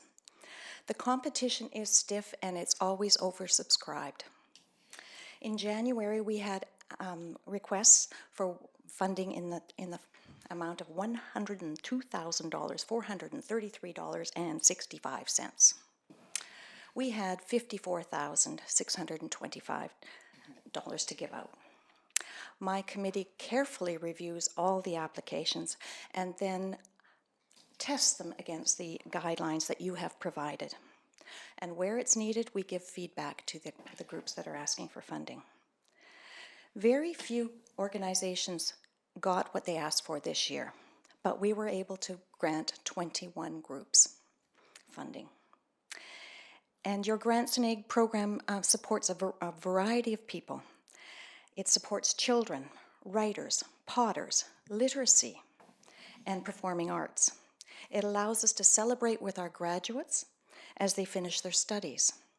It helps us to launch new programs, multicultural days, and a downtown farmers market. It helps encourage physical fitness, supports public awareness of end-of-life care, and gives our community access to wheelchairs, walkers, and other medical equipment that's needed when we recover from an illness. Thank you from the groups that are funded, that benefit from this program. And I think I can speak for all of my committee members. It is a great pleasure to serve on this committee. Thank you. And I trust that you have had the list that was given back in, I drafted it in March. I think there was some delay. Yep, we do, and we can probably get that up on the screen, I think. We have the letter and the list is next. There it is. So those were the guidelines that, and those were redrafted by Gary Brook a few years ago. We wanted to tighten them up so that there was no question about grants. And the list is 21 strong. And I don't know if I want to encourage questions, but you may question me. We'll see, Deborah, if there's questions or comments from council. Council, any questions or comments? Councillor Wallace-Richmond. Thanks, Your Worship, and thank you so much to the foundation for all that you do. It's an amazing success story. One question I had is, typically if a group applies to the other funds, they need to be a registered charity. If a group applies to the grants and aid, do they need to be a registered charity? No, they do not. They can be a committee. There was a committee for the playground, for the inclusive, accessible sign that was supposed to go out to the playground at Blackburn Park. Yeah. I see. Okay. And then also with the, at YC Lana is here as well, and with the MRDT, there's also another funding stream for off-season events, and we also have council initiatives. I think moving forward, it would be good for some of us to get together and talk about how we can make the best use of all of the funds that are available, because and good for them, but I think there's been some double dipping. Okay. Okay. Yeah, and we wouldn't be aware. Yes. Unless our representative knew. Okay. I mean, not that there's anything wrong with that, but it's good to sort of think about maybe all right. Thank you so much. Thank you, Councillor Wallace-Richmond. Councillor Flynn. Thank you, Worship, and thank you for all you do. And I really like our process. I would suggest, and I'm not going to tell you guys how to do your business, but there might be an opportunity for you to perhaps approach the regional district and offer your impartial services to their grant and aid process, because one regional district has 5 times those funds in a year, and that's managed or controlled by the electoral area director. And we moved to this process years ago to take the politics out of it. I would suggest staff at the regional district would like to see a discussion with you guys as to the opportunities. Councillor Wallace-Richmond brings up a good point, and her and I haven't talked about this, but I'm at the other side of that. Knowing how little funds we have and how much is applied for, if an organization meets both your criteria and the MRDT fund criteria, I'm happy they can go to both. But there may be some opportunities for efficiencies, but I really value what you do. I think you need to talk to the regional district. And we do manage the the village of Sycamoose. Yeah. Yeah, I know ourselves and Sycamoose have done that, but it's more the electoral areas where it's in the hands of one. The decision-making criteria is basically one person with board approval, but in all our years there, we've never said no in a vote because we don't know enough about what's happening. So I think it would be much better to have it dealt with by you guys, but that's just a personal opinion. I might not have said it if the media was here. Councillor Flynn, just so you're aware, we did approach the district, and there was some resistance, shall we say. I think every organization is kind of parochial, or the various groups within the district are. Well, I'm glad you used that word, but I didn't. But all I will say is that maybe the approach should be, so for half of the funds, there's more third-party control, and for half, perhaps they could leave the current system. But I just think there's an opportunity there for you to bring the value that you do to our table to that table. That's all. Are you the representative to that organization? There's 2 of us that are CSRD reps, and perhaps we could meet with you and that might be a good idea. Councillor Lyson, you good with that? Sure, I just don't think that those guys are gonna give up their grants and aids. Okay, well, we'll leave that to you to connect. Thank you for that information. Thank you for what you do for us. Thank you. Councillor Cannon. I just had a question about, please note the mayor, Alan Harrison, does not require a serendipity fund. I just kind of was curious what that was, so I had to ask. We usually put aside $1,000 or $2,000 for the mayor's serendipity fund, and that was historically for teams that came at the end of the season, got to provincials and needed funding to get, for example, the Jewels down to Vancouver. And the mayor has always had a serendipity fund. But to his credit, Mayor Harrison said he thought it should always be a group decision where grants are granted. Great, awesome, thanks. Any other discussion or questions? I was interested, David, in what you had to say about, we have, I think, accumulated $304,000, which was a 211 plus the interest, but we would need $1 million in order to generate $54,000 a year. Actually, $1,375,000 at the current rate is 4% of the capital is granted. Okay, so we'd need $1,375,000 in order to generate. Okay, that's really good and interesting information to know. What I can comment to council is the first time I've ever been on this committee, and we received in advance, well in advance, all of the information, and it was obvious that all the people on the committee had done a lot of work and knew the applications. And the process, I thought, was a very fair process, and a process where the group as a whole talked about the applications and how we would divvy up the money, because it's not an easy thing to do. And so appreciate your leadership in making that happen. And as Councillor Flynn said, it really does take it out of our hands, and we really appreciate that you do it for us. Thank you. Thank you. Okay, we will move on. We're on informational correspondence, and Councillor Wallace Richmond, you are up. Anyone else, please go ahead and press your button if you would like to speak to any of the informational correspondence items. Okay, hang on. Okay, Councillor Lindgren, press again, okay? Councillor Wallace Richmond. Thanks, Your Worship. I don't know if this makes it easier or more confusing, but 11, 12, 14, and 17, seems to me they're asking for permission to do something. Could we have a kind of a group motion that, or do we want to go one by one? We have done that before. I'll just ask the CAO if it is possible to have a motion that would grant 11, 12, 14, and 15. 14 and 17. 14 and 17, their request. CAO, is that possible, or is? Yes, it is. Okay. All right, so then I would make that motion that the theater can close the alley, the Bride for Rwanda can go ahead, that they can have a community church picnic for the Church of Christ in Blackburn Park, and that the pregnancy outreach event can proceed.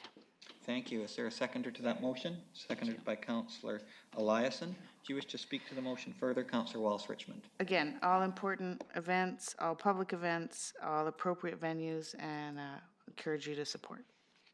Okay. Anyone else wish to speak to that motion? Councillor Lindgren, I have you on the screen. Did you want to speak to that motion? No. Okay. I don't see anyone then. All those in favor? Thank you, Councillor Wallace Richmond, for your efficiency. Okay. Is there other items you wish to speak to? Your Worship, there is one more, item 15, which is a letter of support. If I understand correctly. And they've even gone to the trouble of offering us a version, so I would make a motion that we support this letter of support. Seconded by Councillor Eliason. Councillor Wallace Richmond, did you wish to speak to the motion? No, it's an important cause, and we're already spending money on this, so let's get our money's worth. Okay. Councillor Lindgren, did you wish to speak to that motion?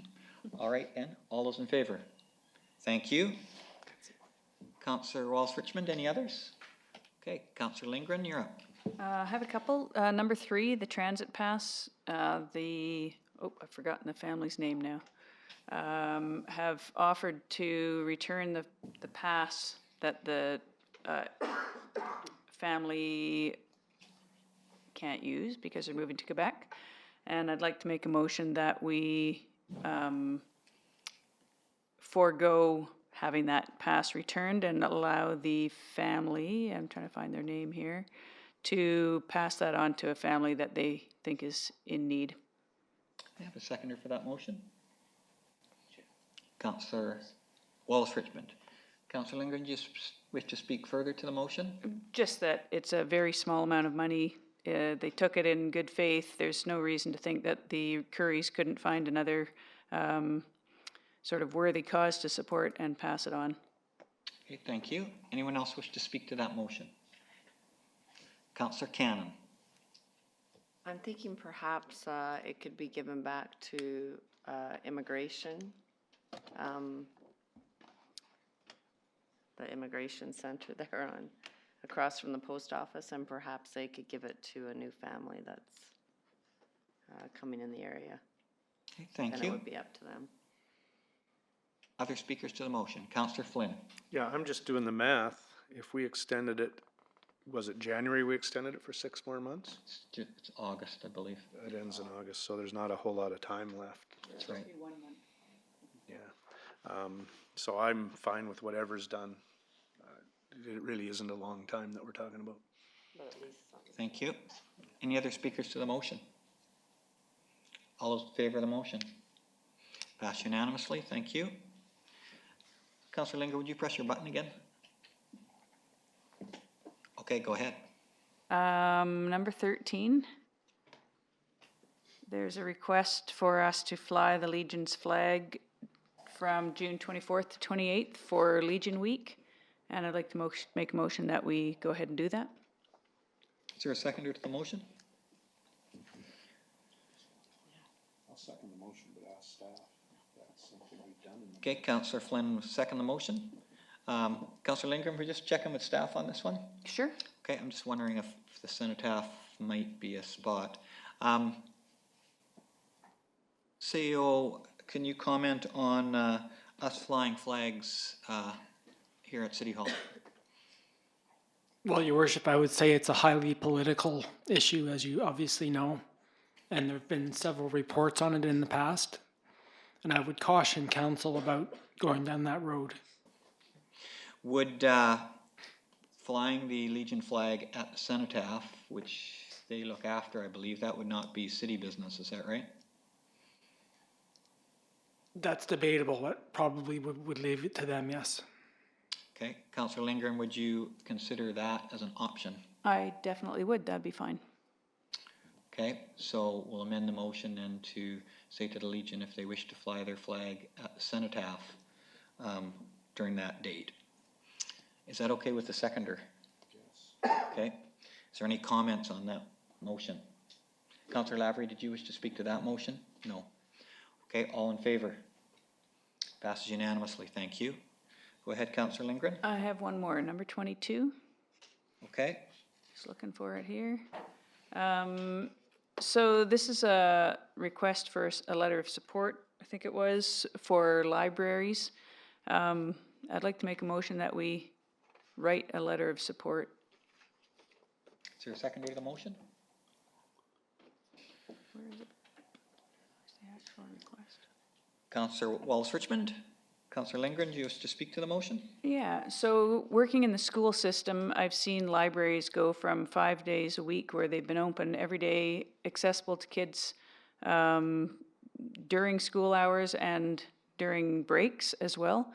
And some of those schools are now down to half a day of an open library because that's all they're staffed and they can't leave them open when there's no staff in them. So small schools in particular are now literally down to 1/2 day per week for library access for the kids that go to school there.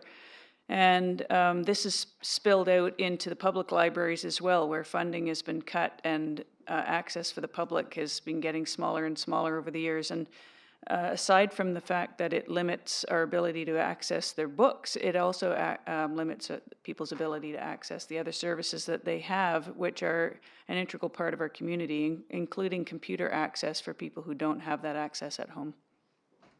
Thank you. Councillor Lavery, do you wish to speak to that motion?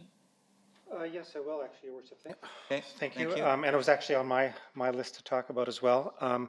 Just for a little bit of context here, Silga has brought this up on an annual basis. This council last year or maybe it was 2 years ago, I think it was last year, signed a similar, and so I'm in support of us doing this, signed a similar motion. The regional library is presenting to the provincial budget input in 2 or 3 days, I think it is, and this is on their agenda as well, speaking for the whole regional library. In terms of the ORL, funding has been frozen since 2009. And our regional library has essentially used that money to even out the gaps, especially in smaller rural libraries. That's where we've really used that money from. As a percentage, and I think the Victoria letter references a bit, but in our specific context, 2009, the regional grant represented 23% of our regional budget. And now it represents 5.4% because of the freezing of it. So I think it's, I was going to bring that up as well. I think it's something that we can support at UBCM. We could certainly send in a duplicate resolution, but the context is there are the libraries are a little different. Cities have their own libraries. There are regional libraries. Everybody is on this and doing it. It's been raised with it comes under the Ministry of Education. It's been raised with ministers of the previous government. It's been raised with the minister of this government, and pedal to the metal. I think that this is just adding on to the weight. So I encourage that we support this. Thank you. Councillor Flynn. Yeah, I mean, this would be like, to not support this motion that they've sent would be crazy. But at the same time, we get typically 2 to 5 of these in every council correspondence. And to me, the place to support this, because we've already done it through ORL, we've already done it through SILGA, would be to speak to it or vote in favor of it at UBCM. And so I guess in my experience, we haven't written letters of support to all of these resolutions, and we'd be doing 5 to 7 a week or a meeting. I think we should just go through the normal process, which is through SILGA, through UBCM, and vote in support of it when we're there. But I may be the minority and people may want to write a letter, but I just think, again, it's kind of like the flags out front. Once we start a precedent, I'm not sure it's the most effective way to deal with things. They have brought this, and clearly they're bringing this to UBCM. I'm pretty sure there's about 8 to 10 previous resolutions, and that's what the UBCM Resolutions Committee will say, but I'd prefer to leave the process to UBCM. Thank you. Just before I go to Councillor Eliason, could we just go to the cover letter from Mayor Phelps? That's the motion letter. Okay, is there a cover letter? No.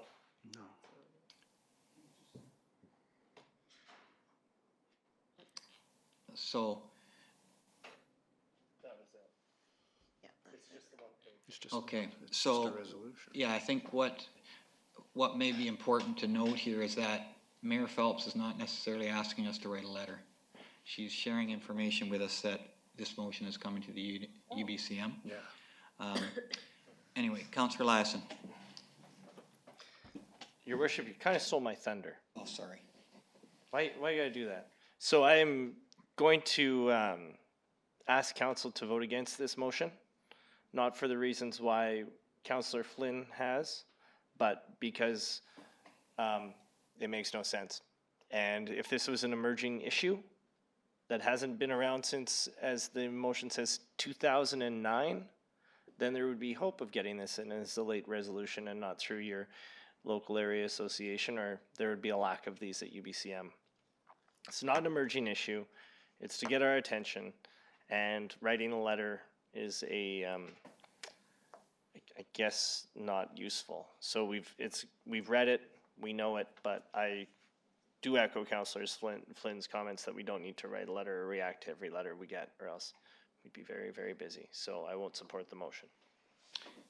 Councillor Lavery. Yes, thank you, Your Worship, for a second shot at this. At the last ORL meeting, they did ask for a letter of support, not for the Victoria motion, but for the idea of unfreezing the funds. I've been anticipating it coming in, and it hasn't come in. And I do know, and I believe it was a year ago, that we did write a letter to the minister on it. So I'm wondering if a way around this is if we could ask staff to, and I could work with staff to find that letter, and we could bring it back to the next council meeting for discussion about what we want to do with it.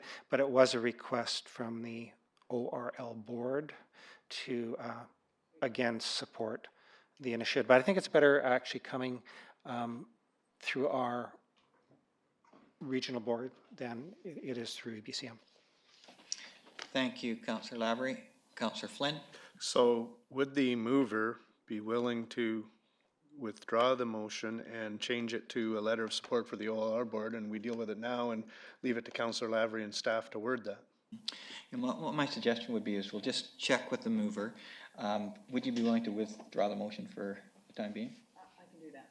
And then I think we wait for the letter from ORL. Okay. And I think what Councillor Lavery said makes lots of sense. I know all of us know this is not about us not supporting libraries, because we love libraries. But we certainly can show our support at the UBCM for this. I'm sure Mayor Phelps will speak to it there. And if we can support the ORL locally, I think it has more power. I agree. Okay, Councillor Lindgren?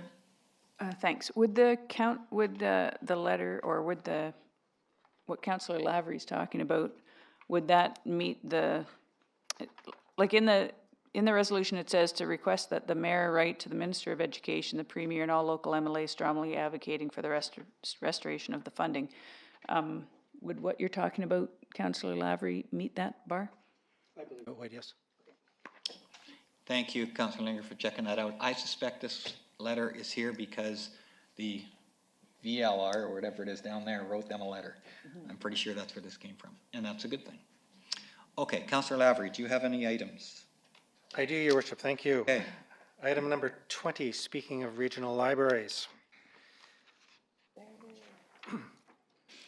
And so I've just included this in correspondence. This is the annual report. You can peruse it. I want to talk partly about the annual report, partly a couple of issues, and then partly the budget as well. About a year and a half ago, in terms of rebranding itself, the regional library chose to, as their mission statement, connecting curious minds. And it's actually been really a wonderful way to precipitate the actions in the last year and a half. The pages on the graphics, and I don't have the page numbers, I'm working on a paper copy here right now, but if you go down to the graphics of usage, a little bit further, there's no page numbers on that. Move down a little bit to the graph there on that one.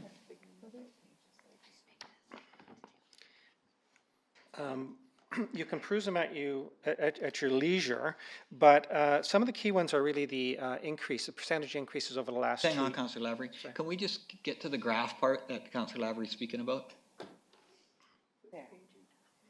I don't know what page it is on. Yeah, it's on the graph. They're graphs. There's numbers, graphs. A little bit higher. A little bit more. Right there. So are really the changes in the last 2 years, percentage changes. So part of this Connecting Curious Minds is an initiative by the Regional Library to put more programming into their libraries. We're seeing it up here in Salmon Arm as well as through the system. 28%, 29% increased programming. 19% increase of patrons logging into Wi-Fi, and I think that we had a discussion last year about how the shift to digital engagement and those connections are happening. ORL ebooks, audio book checkouts, 47% increase since 2016. I won't go on that, you can peruse it as you will. One of the other issues that has arisen, and again, the correspondence hasn't come in from the library board, but you may hear about, is that publishers now are ratcheting down the amount of times you can share the digital publications, and also restricting certain what are anticipated to be popular publications from being digitally distributed. Not all publishers are doing that, but it's an emerging trend. So I think we will see a request from the ORL for support about urging higher levels of government to work with the publishing to get something that's reasonable for distribution. But that's where the library system is moving, and the costs are becoming exorbitant to do this digitally, especially with smaller libraries that are relying more and more on that digital transmission of things. So that's where we are with that. You will see that request for a letter of support perhaps coming in a couple of weeks here. I'm not sure where it is. And finally, I will just, associated with that, Your Worship, there is, if you have a ORL card, there is a book that's being picked for the e-read for the month across Canada. And you can check it out. It's free to download. It can be downloaded multiple times across Canada. It's called Glass Beads by Don Dumont, who's a Plains Cree author. And it's access to it. There'll be no holds, no wait lists for the month of June. So you can use your library card, go on there and download it and participate in One Read Canada. The last thing that I will reference, and if staff, and again, I don't have the page right in front of me here, but could go down to the Statement of Operations, it's one or two down. Interesting time, the regional library, like all of us, we're summarizing the 2018 budget year, annual reports. We are halfway through the 2019 and adjusting the budgets, and from the regional library perspective, getting ready for the budget process for 2020, $18 million, $18.6 million operations and the breakdown of revenues and expenses there. For Salmon Arm, it's a double-edged sword. Our assessments have gone up based on the fact that we are the largest growing city, above 5,000 in the province. That, again, the double-edged sword part of that is that it gives us a greater access to the budget share, and it's small, but it just gives us a step up from where we've been perceived to be overserved in the past. So I won't say much more about that. The budget coming up for 2020, and I know this is just the annual report for 2018, is going to see some increases. The board tries to keep it at 2%. The 2018 budget reflected a 2% increase. The 2019 budget, which we're currently in, is about a 2.5% increase. That's where we are now. And that 0.5 was essentially for enhanced training and security for staff in terms of dealing with Vernon and Kelowna and the homeless situation, and training of staff and security for those libraries.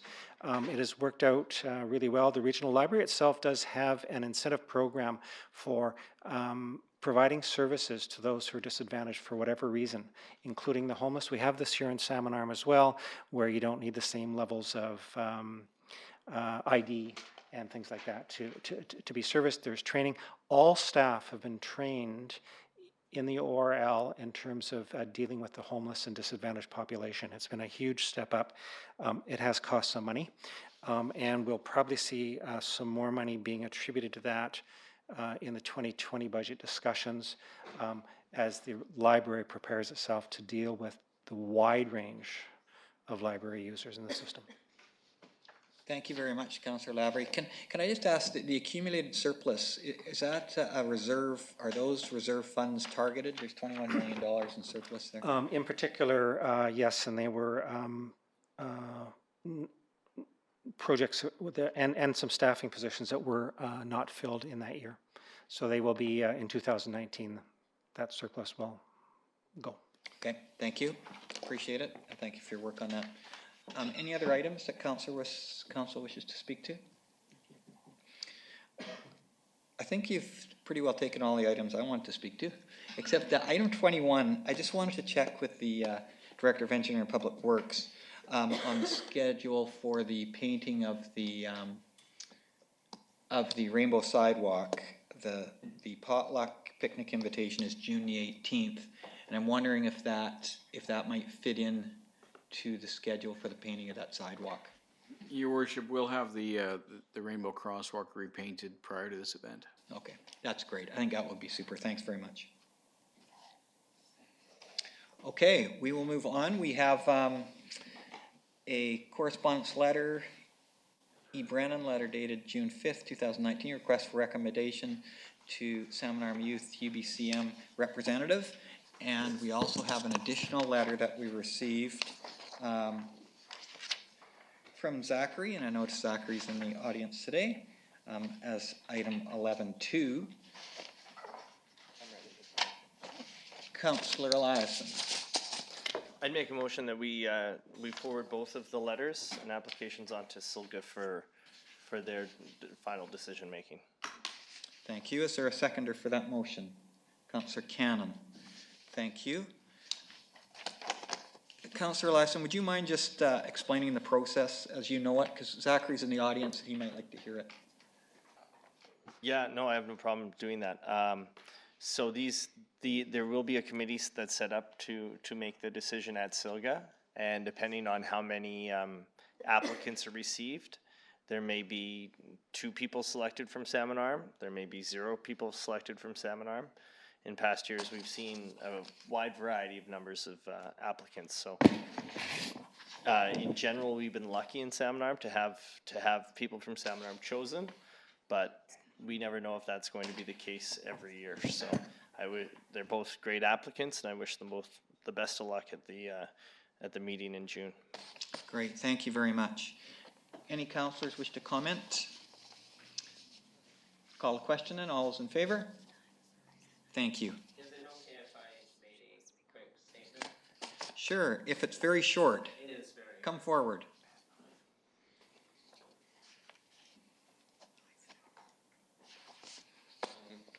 Your Worship, Council, thank you for accepting my letter. I'd also like to thank Corporate Officer Aaron Jackson for receiving the letter. I was not present for the last City Council meeting in which this was introduced. I was at a trip to UBC for the AVID program. So my letter was technically sent in late, but I am thankful that it was still accepted. Thank you, Zachary. Thanks for letting us know that, and we appreciate your letter, and it will be considered by SILGA. All right, and thank you for your time. Thank you. Okay. Council statements. Councillors, if you have a statement, please press your button. Councillor Wallace-Richmond. Thanks, Your Worship. I'll be brief. Thank you for the opportunity to go to FCM. I attended many workshops, did much networking, and heard from all 4 leaders.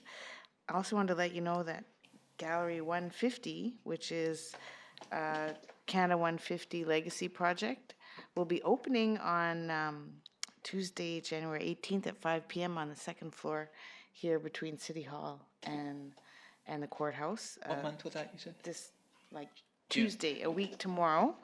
And on the same front, the steps at the gallery are now complete. And I've been working on a giving project with the DIA in response to our panhandling bylaw.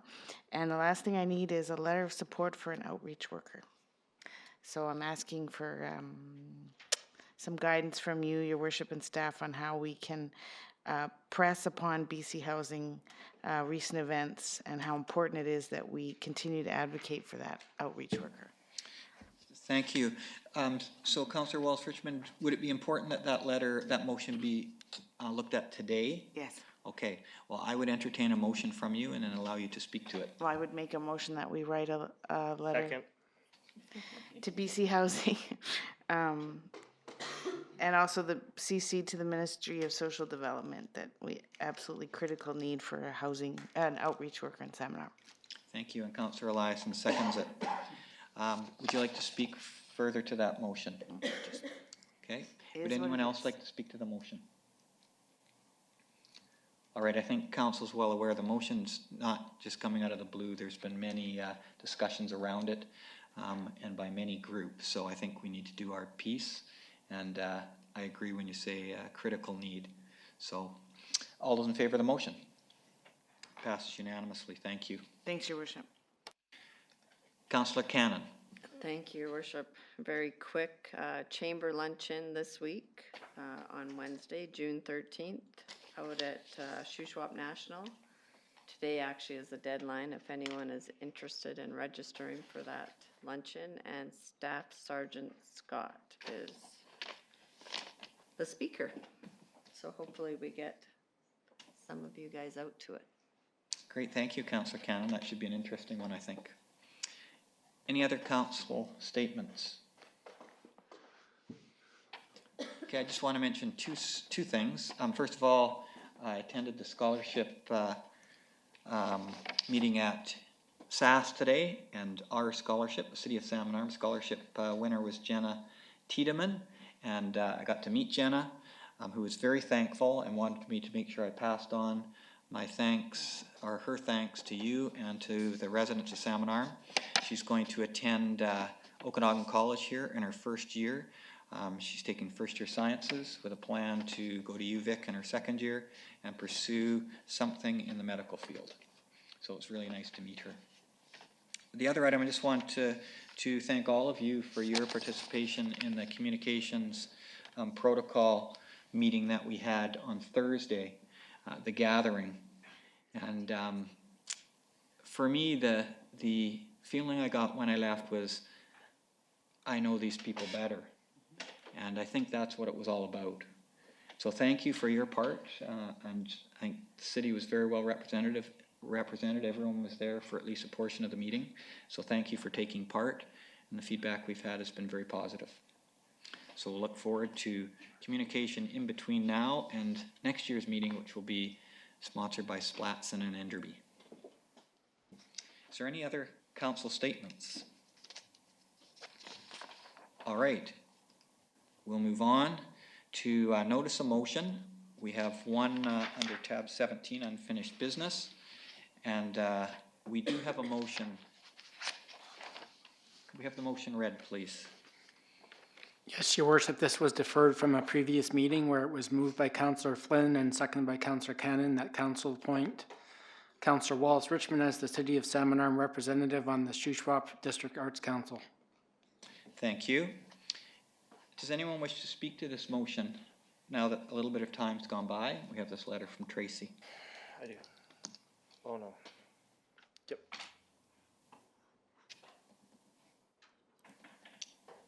I believe... Sir Eliason, your name does not come up on here, but your light comes on, so there you go. Councillor Eliason. Yeah, you know, I figured out the system, and now it's great. It's great times. You guys want filibusters or say something I don't want? Councillor Eliason, your time's up. No, I'm just kidding. Go ahead. That is unbelievable. I'm the only one who can turn this on and off. Just kidding. We got the letter. We were going to see if the mayor wanted to sit in and start the committee off, looking for our feedback on that as to whether we were going to nominate Councillor Wallace Richmond or yourself to sit on that committee to go from the start, and just wondering where we're at. Yeah, I would defer to Councillor Wallace Richmond. I think that she would be an excellent representative there, and I would support her. Perfect. Then I would, I don't know if you require anything, but otherwise I support it as originally proposed. Councillor Wallace Richmond, you comfortable? Yes, Your Worship. Okay. Any other comments? We'll call the question, and all those in favor? Thank you, and thank you for taking that role on. Okay. We're on to item 18.1, reusable shopping bags. And there is a report that we've included. And we have Lana in the audience who's been working on this item. Lana, did you want to speak to this first, or do you want me to present first? Why don't you come forward, and because you've done a lot of work on this, and then I'll fill in any gap I think needs filling in.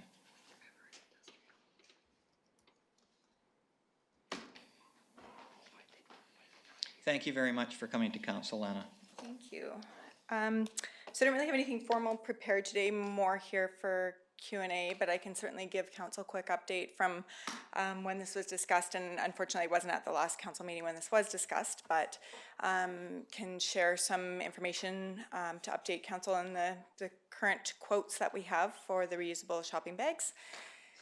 I guess the two things that we were considering based on feedback from council was point of origin for the bags and also the content, the product that they'd be made from. So the first item, if we look at location, we are recommending using a salmon arm supplier for the purchase of the bags, which is ASA Abundant Specialty Products. And we sourced 3 different quotes, 2 from salmon arm companies and 1 from a Vernon company, for reusable shopping bags with the goal of purchasing a large volume, affordable but durable bag. So that's where we hit it off originally. We were looking at 8,000 bags and looking at something that was affordable that fit the budget that was suggested, which was $15,000. So the question of made in Canada, I think, is one point of discussion, the first item that we'll touch on. So the made in Canada definition we found out is quite misleading, actually. There are a few companies that do advertise made in Canada branding on their websites in terms of reusable shopping bags, but when you actually dig into that and what that means, the definition is quite broad. Most of them that ASA looked into, the made in Canada symbol just represented actually printing or decorating in Canada, not actually sourced in Canada at all. Point of origin for reusable bags is still made in China. The only reusable bags that could be sourced in Canada that we identified were cotton, which is definitely not a product that's recommended for their lifespan and durability for sure, and especially when we're trying to replace single-use plastic bags, it didn't serve a purpose to look at cotton. So we did hear from one local retailer who suggested they had a Canadian supplier, which we exhausted that exploration as well and definitely found out the same thing, that the bags that they were referring to were actually made in China and simply printed in Canada. So we are unable to find a reusable bag option that is made in Canada out of the products that are recommended. So the 2 that we're recommending council consider are polypropylene or rPET bags. So one option, the polypropylene, came before you earlier. It's a non-woven product made of 25% recyclable plastic. The price point for those bags is $1.15 a piece, and so they fit the $15,000 budget. Some of the shortcomings of that bag are that they only have an imprint area of 6 inches, so it's rather small. It doesn't allow us to really expand the branding that we'd like to for the bags, but still a reasonable option. The second option is the rPET bags, and they're made of 100% recycled plastic. They say that about the input product for them is equivalent to 5 recycled pop bottles, 2-liter pop bottles, and a lot of the examples that we've seen for the rPET bags actually include that branding on them as a message to the consumer and to the user of the bags that they are manufactured with recycled pop bottles. They also include 100% imprintable area, so it gives us a lot more freedom for messaging, which we would like as well. Those bags are a little bit more expensive at $1.92 a bag, so slightly above the original budget of council, but they have a few benefits for sure, especially when considering the input product. So that's sort of where we are. Again, 2 bag options in terms of input resources that we're recommending, either the polypropylene or the rPET bags. Our preference would be the rPET bag. We cannot offer a Canadian-made option because from our research and ASA's research, one doesn't exist. Thank you, Lana. Just before we have questions for Lana, I did promise that I would show you examples of the actual bags. So this is the first example that we talked about, and it's in your package with the small print on it, which was the only one actually to come in at the budget that we had suggested. So that's this kind of bag. We'll just pass it along. The rPET bags look like this. This is a DeMille's bag. This is a Farm Crest bag. And so I'll let you take a peek at those. The City of Revelstoke bag. A couple of things about them is it does say on them that they are made out of recycled pop bottles. Like this one says, this is made from 5 recycled 2-liter plastic pop bottles.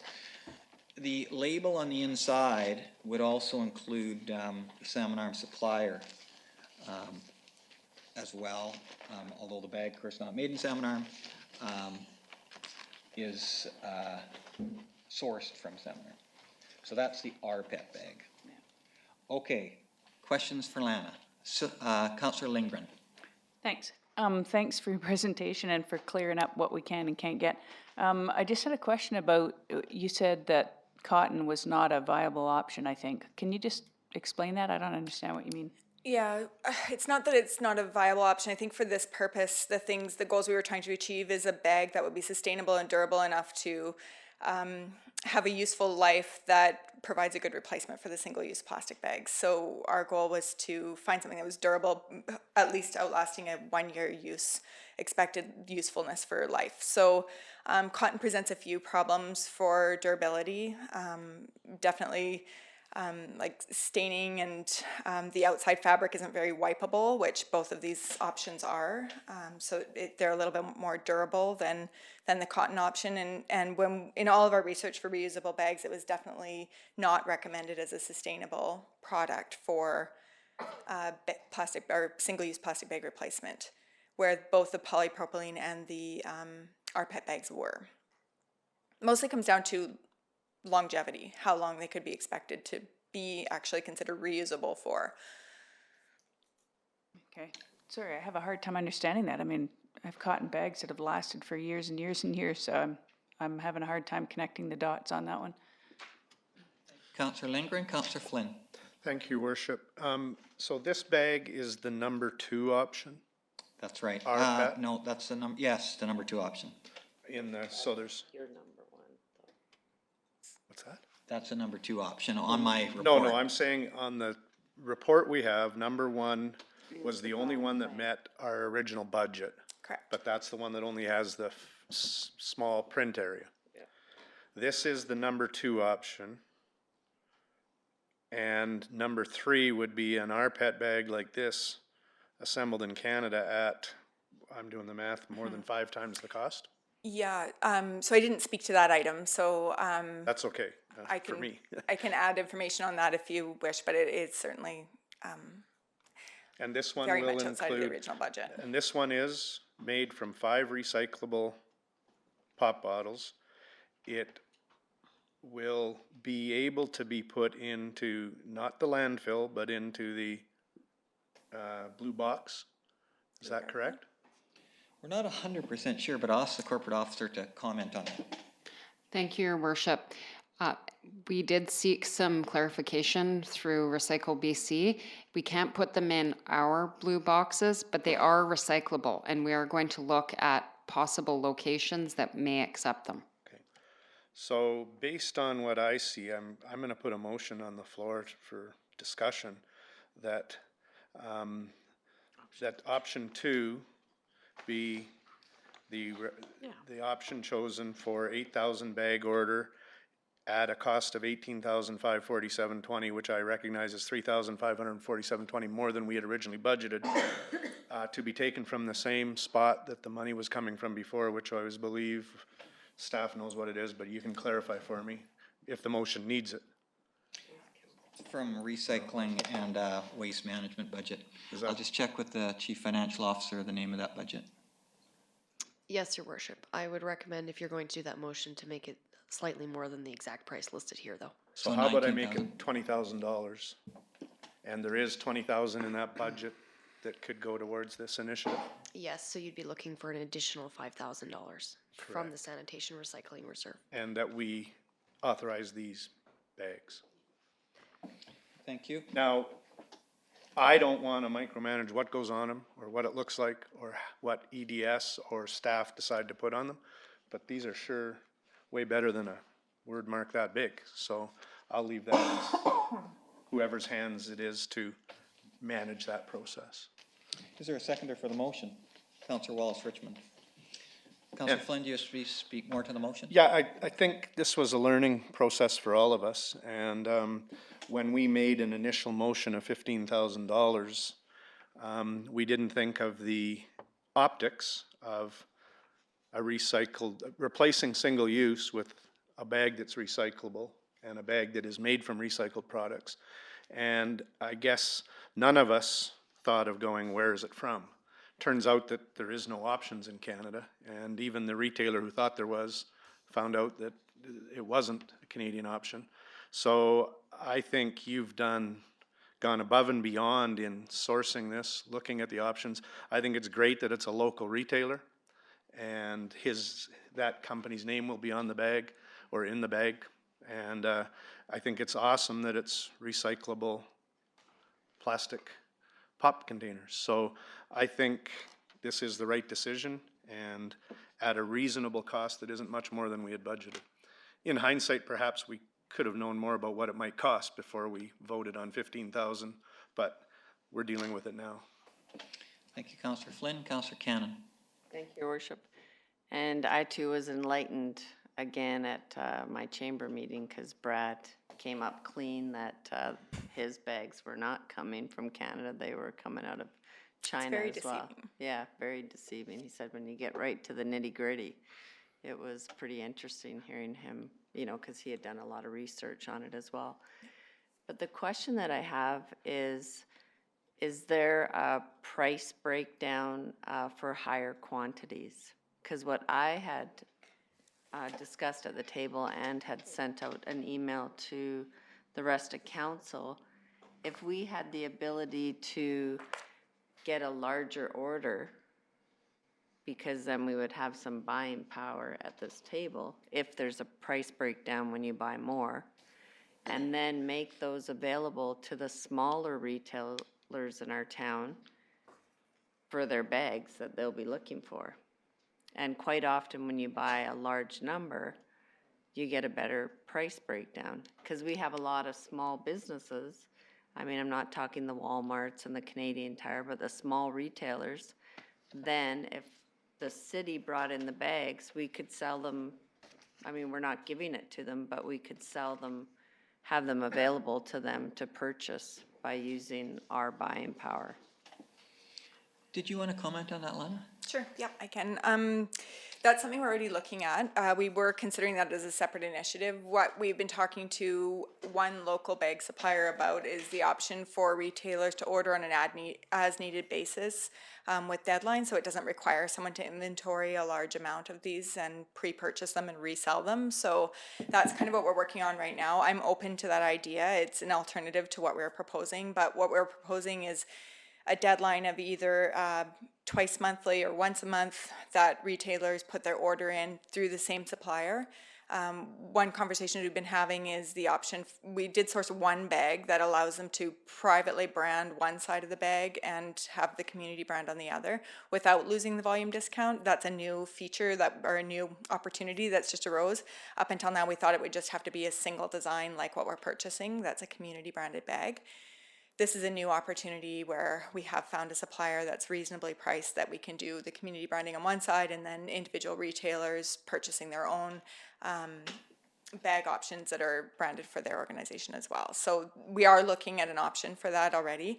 The way we were traveling with that was certainly a way that wouldn't require an inventory of these or pre-purchase.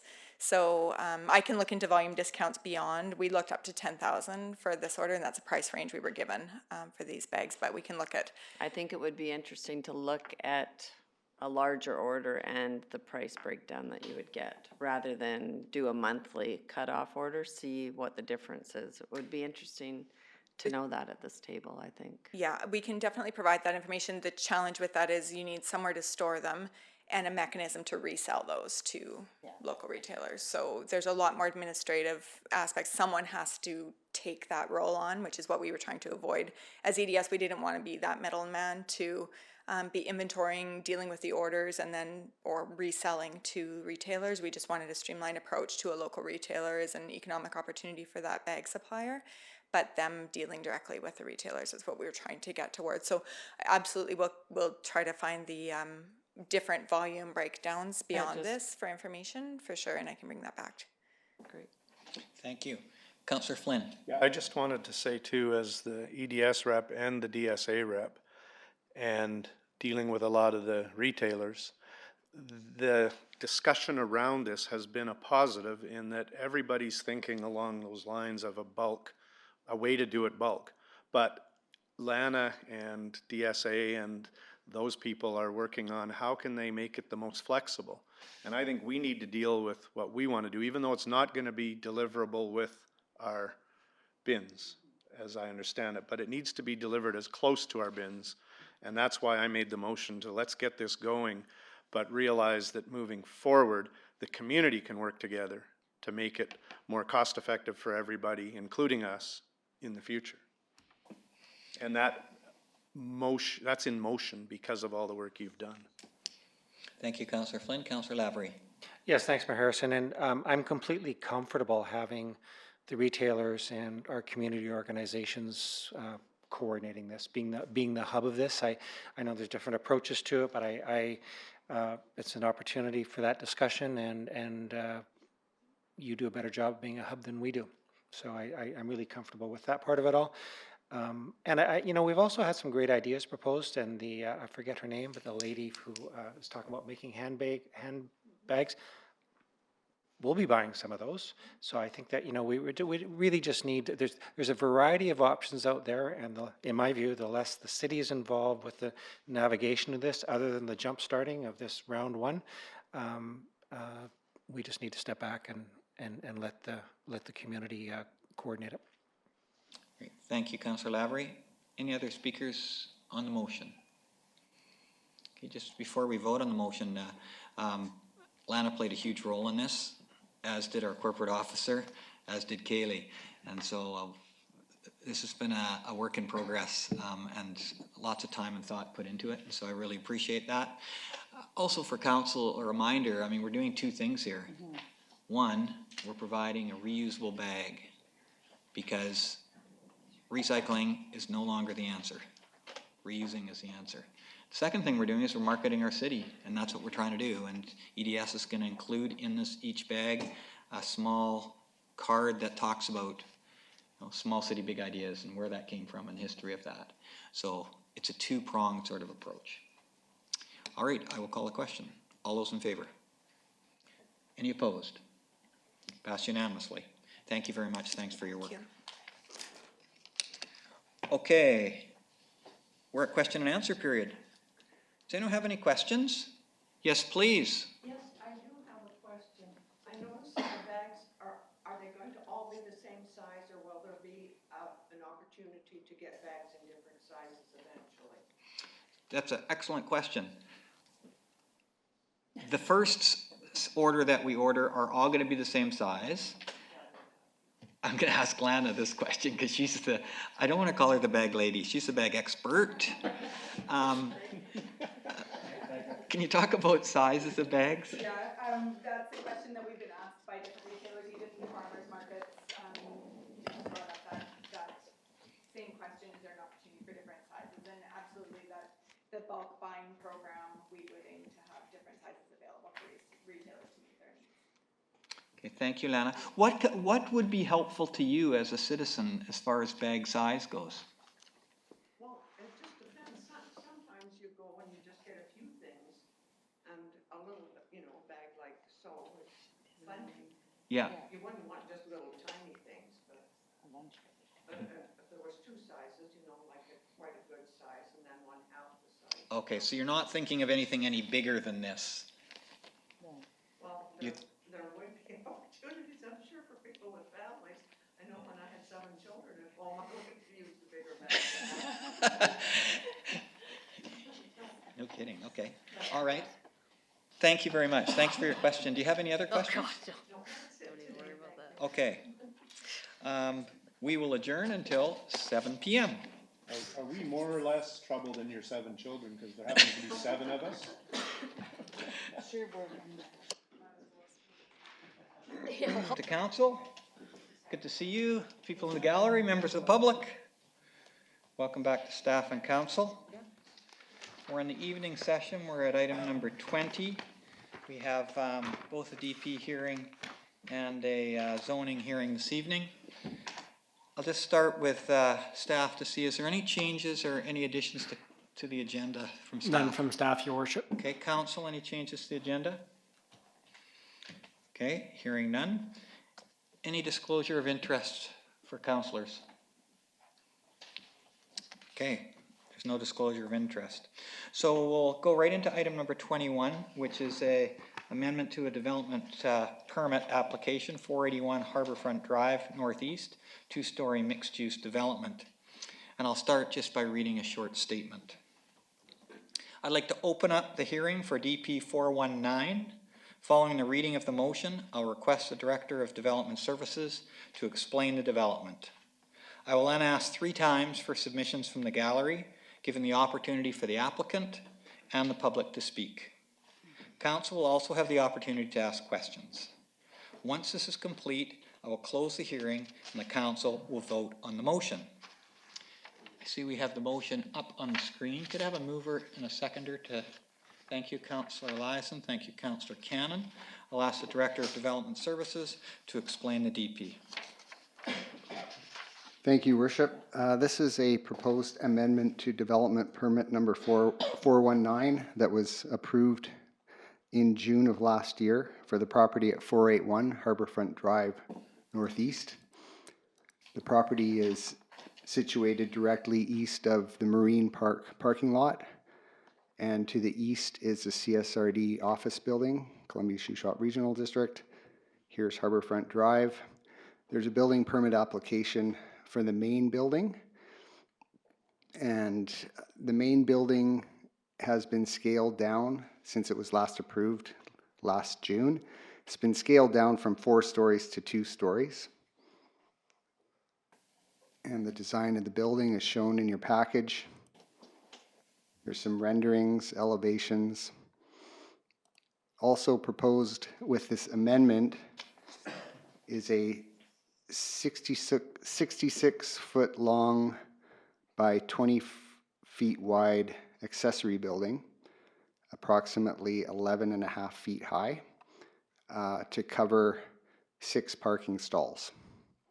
So that is different from the previous proposal that was approved a year ago. And the siting of this building would be right along the east property line. In the previous development permit that was approved, there was some landscaping proposed along here. Council's received a letter from the CSRD asking if some kind of upgrade to this building could be considered. There's not really room for landscaping or planting with this site plan, and the building can't be shifted to the west because that would block the drive aisle. So the project architect came up with an idea based on the feedback received from the CSRD, and that is to add wrought iron grates to the back of the wall for the purpose of planting ivy. And this was done pretty much in the last few days, this idea. As for the amendment as a whole, it's supported by staff. It meets the development permit guidelines of the city center, and staff are recommending approval with this latest amendment. Great, thank you very much for explaining that to us. So I'll ask, would the applicant like to come forward and share with us? Good evening, Mayor and councillors. My name is Catherine Bernard. I am a director and co-developer with my sister for this project. Mr. Pearson has very eloquently explained the project.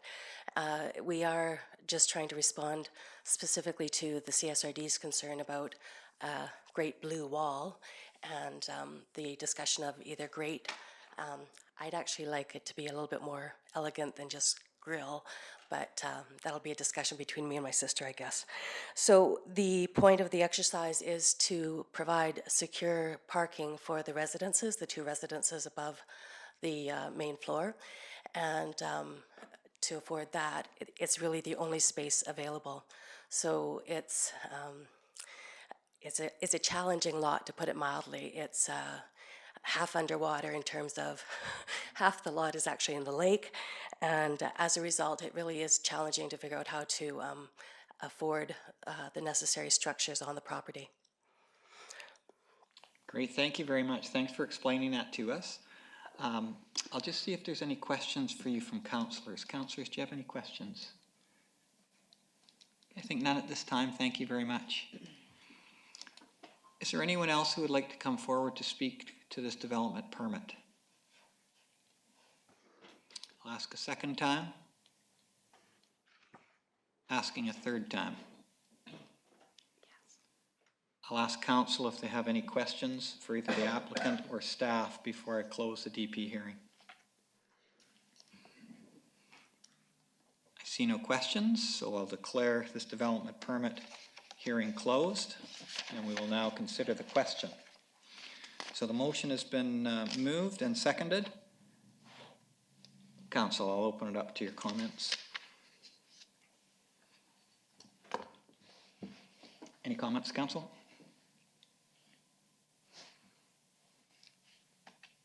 Councillor Wallace-Richmond. Thanks, Your Worship. Clearly, developers have to be nimble and quick in responding to market conditions and making the best of, as the applicant says, a difficult, well, not difficult, but it's a waterfront property, and it comes with its beauty, but also its challenges. In light of your willingness to entertain your neighbor's request, I'm happy to support, and knowing that permanent people do like to have their cars covered, I think that adds value, so I'm happy to support it. Thank you, Councillor Wallace-Richmond. Councillor Lavery. Yes, thank you, Worship. I too will support this. I think the CSRD has raised a legitimate point in terms of viewscape and things like that, and I guess my only, I wouldn't make it part of a motion, but my only request is that when we took plantings and stuff like that, it's much more mature vines or whatever else, as opposed to something that will look good in 10 years, to put a little bit of money into mature vines that are going to grow along that facade.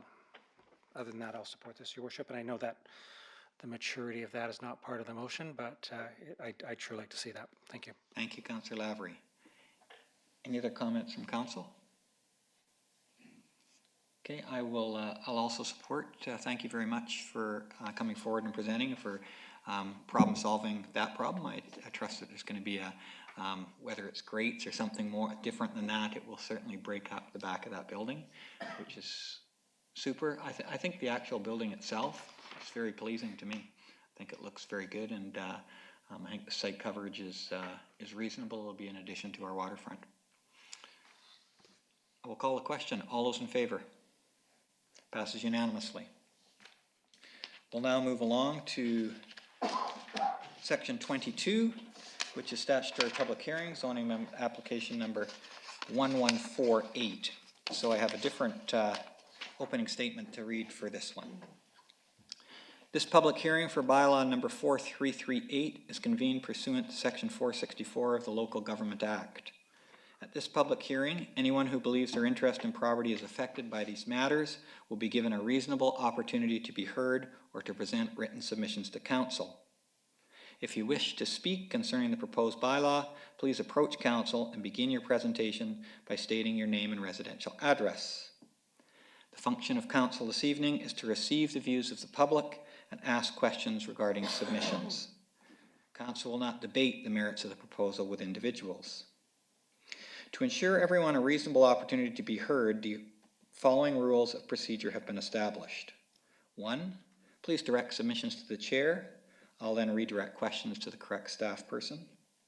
2, following introduction of the bylaws by city staff, the floor will be open for presentations, starting with the applicant, and followed by any other interested parties in the order in which the chair recognizes them. Presentations will not be limited unless the submission is not relevant to the proposed bylaw. There will be 3 calls for submissions prior to the closing of this public hearing. I ask that everyone respect the views of others and try to keep your presentations as concise as possible. Legislation does not permit council to hear or receive submissions from the public after this hearing is closed.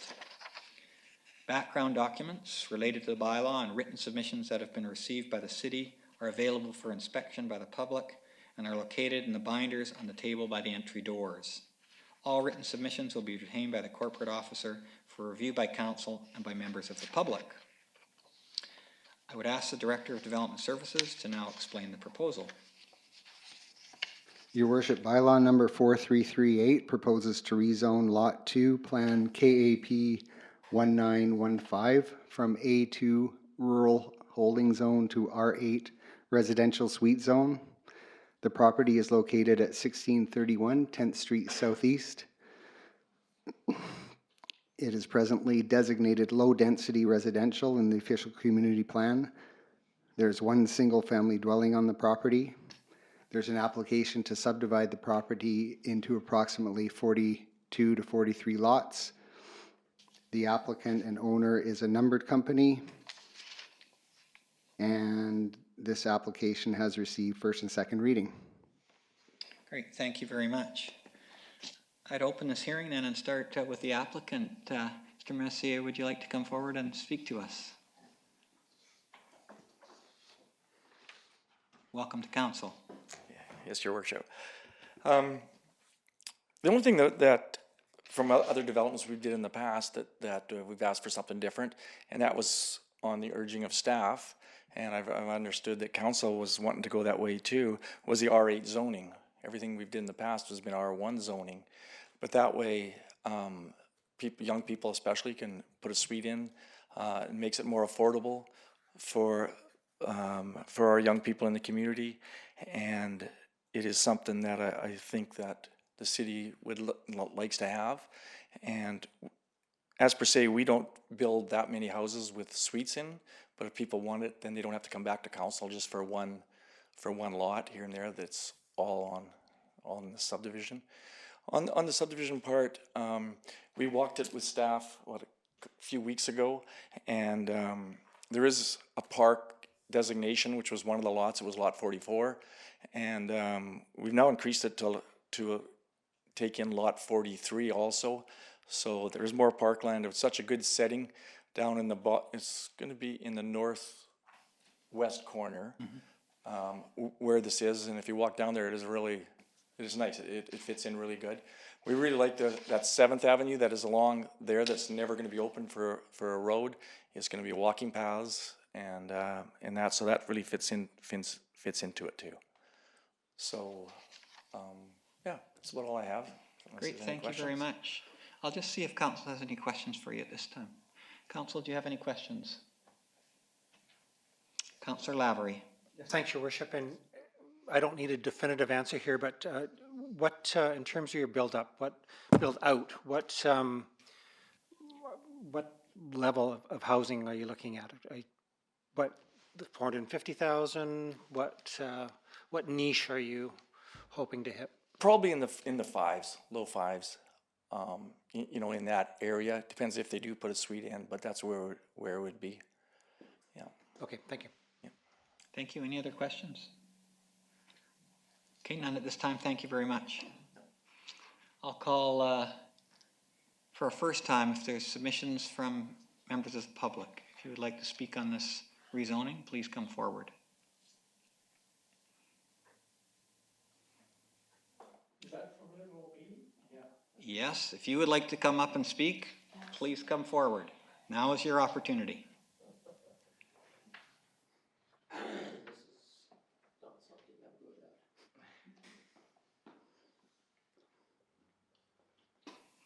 Welcome. If you just tell us your name and residential address.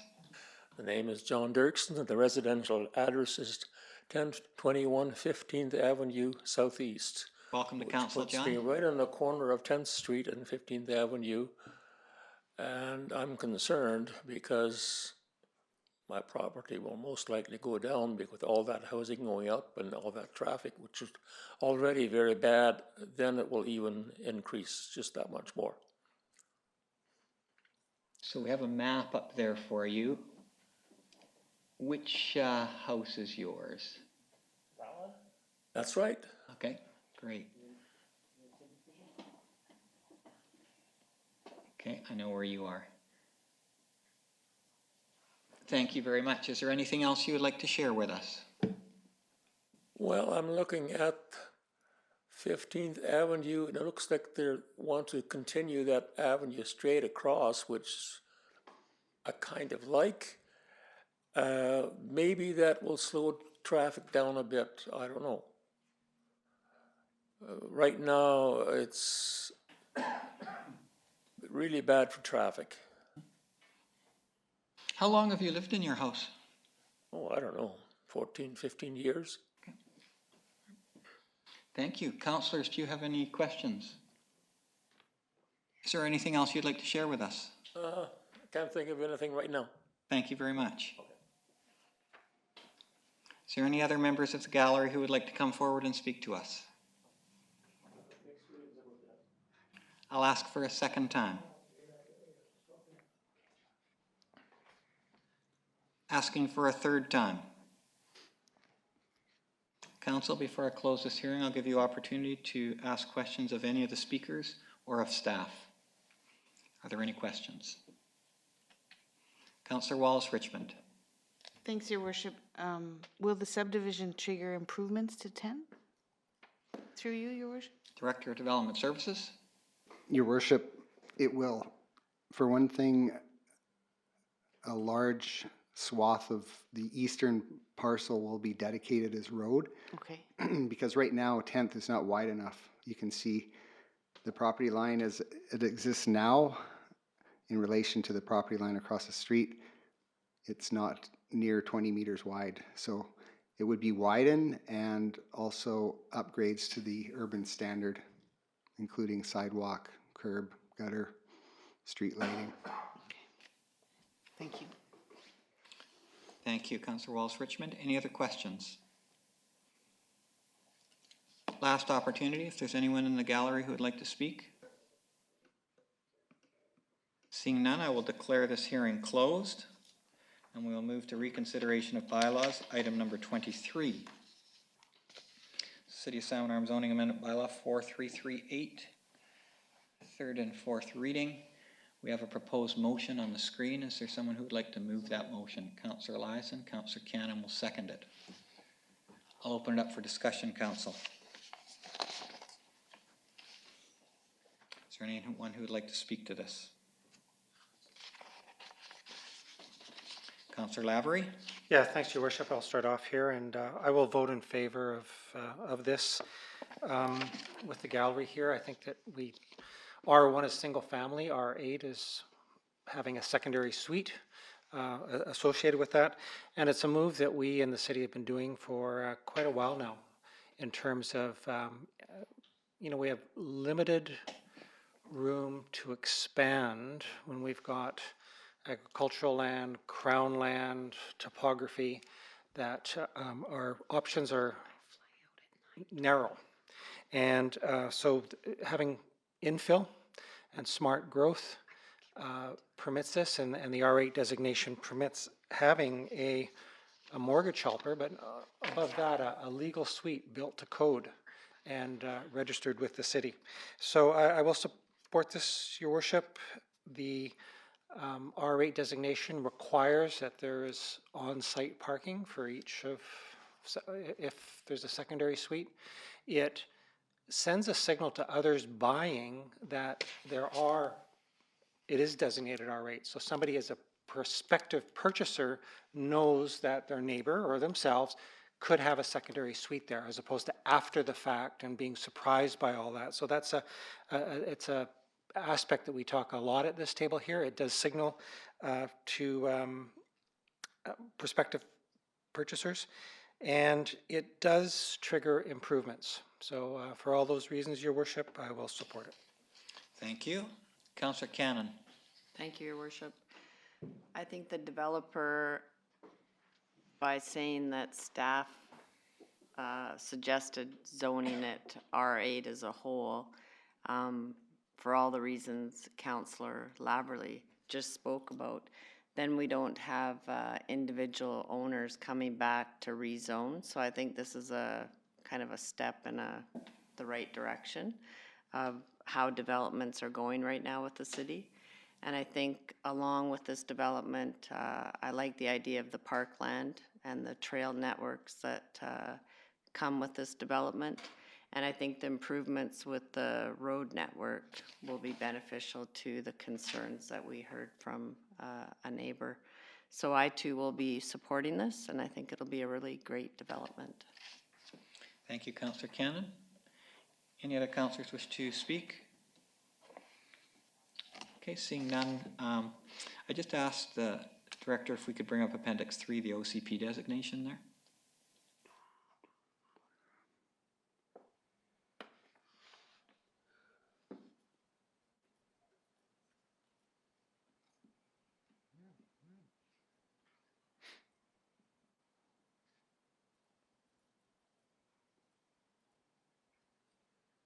There we go. First of all, thank you to both speakers who spoke this evening. So I know that Mr. Messier is familiar with the official community plan, but not everybody in the community are. So this is our plan, our city plan. And the reason we have this plan is so that people who want to develop land can look and see, oh, if I purchase this land, it's a good chance I'd be able to do such and such on it. And so the light yellow area of which you see the red border, that is the property that we're talking about today. And in an official community plan, it says low density residential. So someone like Mr. Messier could come along and say, okay, the city wants houses on that piece of property. So if I purchase that property, there's a good chance that I'd be allowed to do that. And that's the way that the planning works. We redo the official community plan from 5 to 10 years. So what the developer's asking is right in line with our plan. This is exactly the kind of thing we want in this area. And you can see large tracts of land around this one. They're also that same color. And the resident who spoke about his property on the corner, that subdivision used to look like the one inside this red box with no houses in it. But now it is full of houses because it was part of the plan. This is a zoning map here. So you can see from the zoning map how the zones have changed. So I appreciate what developers are doing here. I would say it's exactly in line with our city plan. Councillor Cannon talked about the transportation routes and the paths and the parks. And I also support staff in the R8 zone across the subdivision. I think it makes it easier for everyone and affordable. So I will also support the application. Seeing no other speakers, I'll call a question. All in favor? Passes unanimously. Thank you very much. We now have a question and answer period. Is there anyone in the audience that has a question for council? It doesn't have to be related to these items. Okay, seeing none, we have a motion to adjourn. Moved by Councillor Eliason, seconded by Councillor Lavery, that the regular council meeting of June 10, 2019 be adjourned. All those in favor? Thank you very much. Thank you, staff. Thank you, gallery.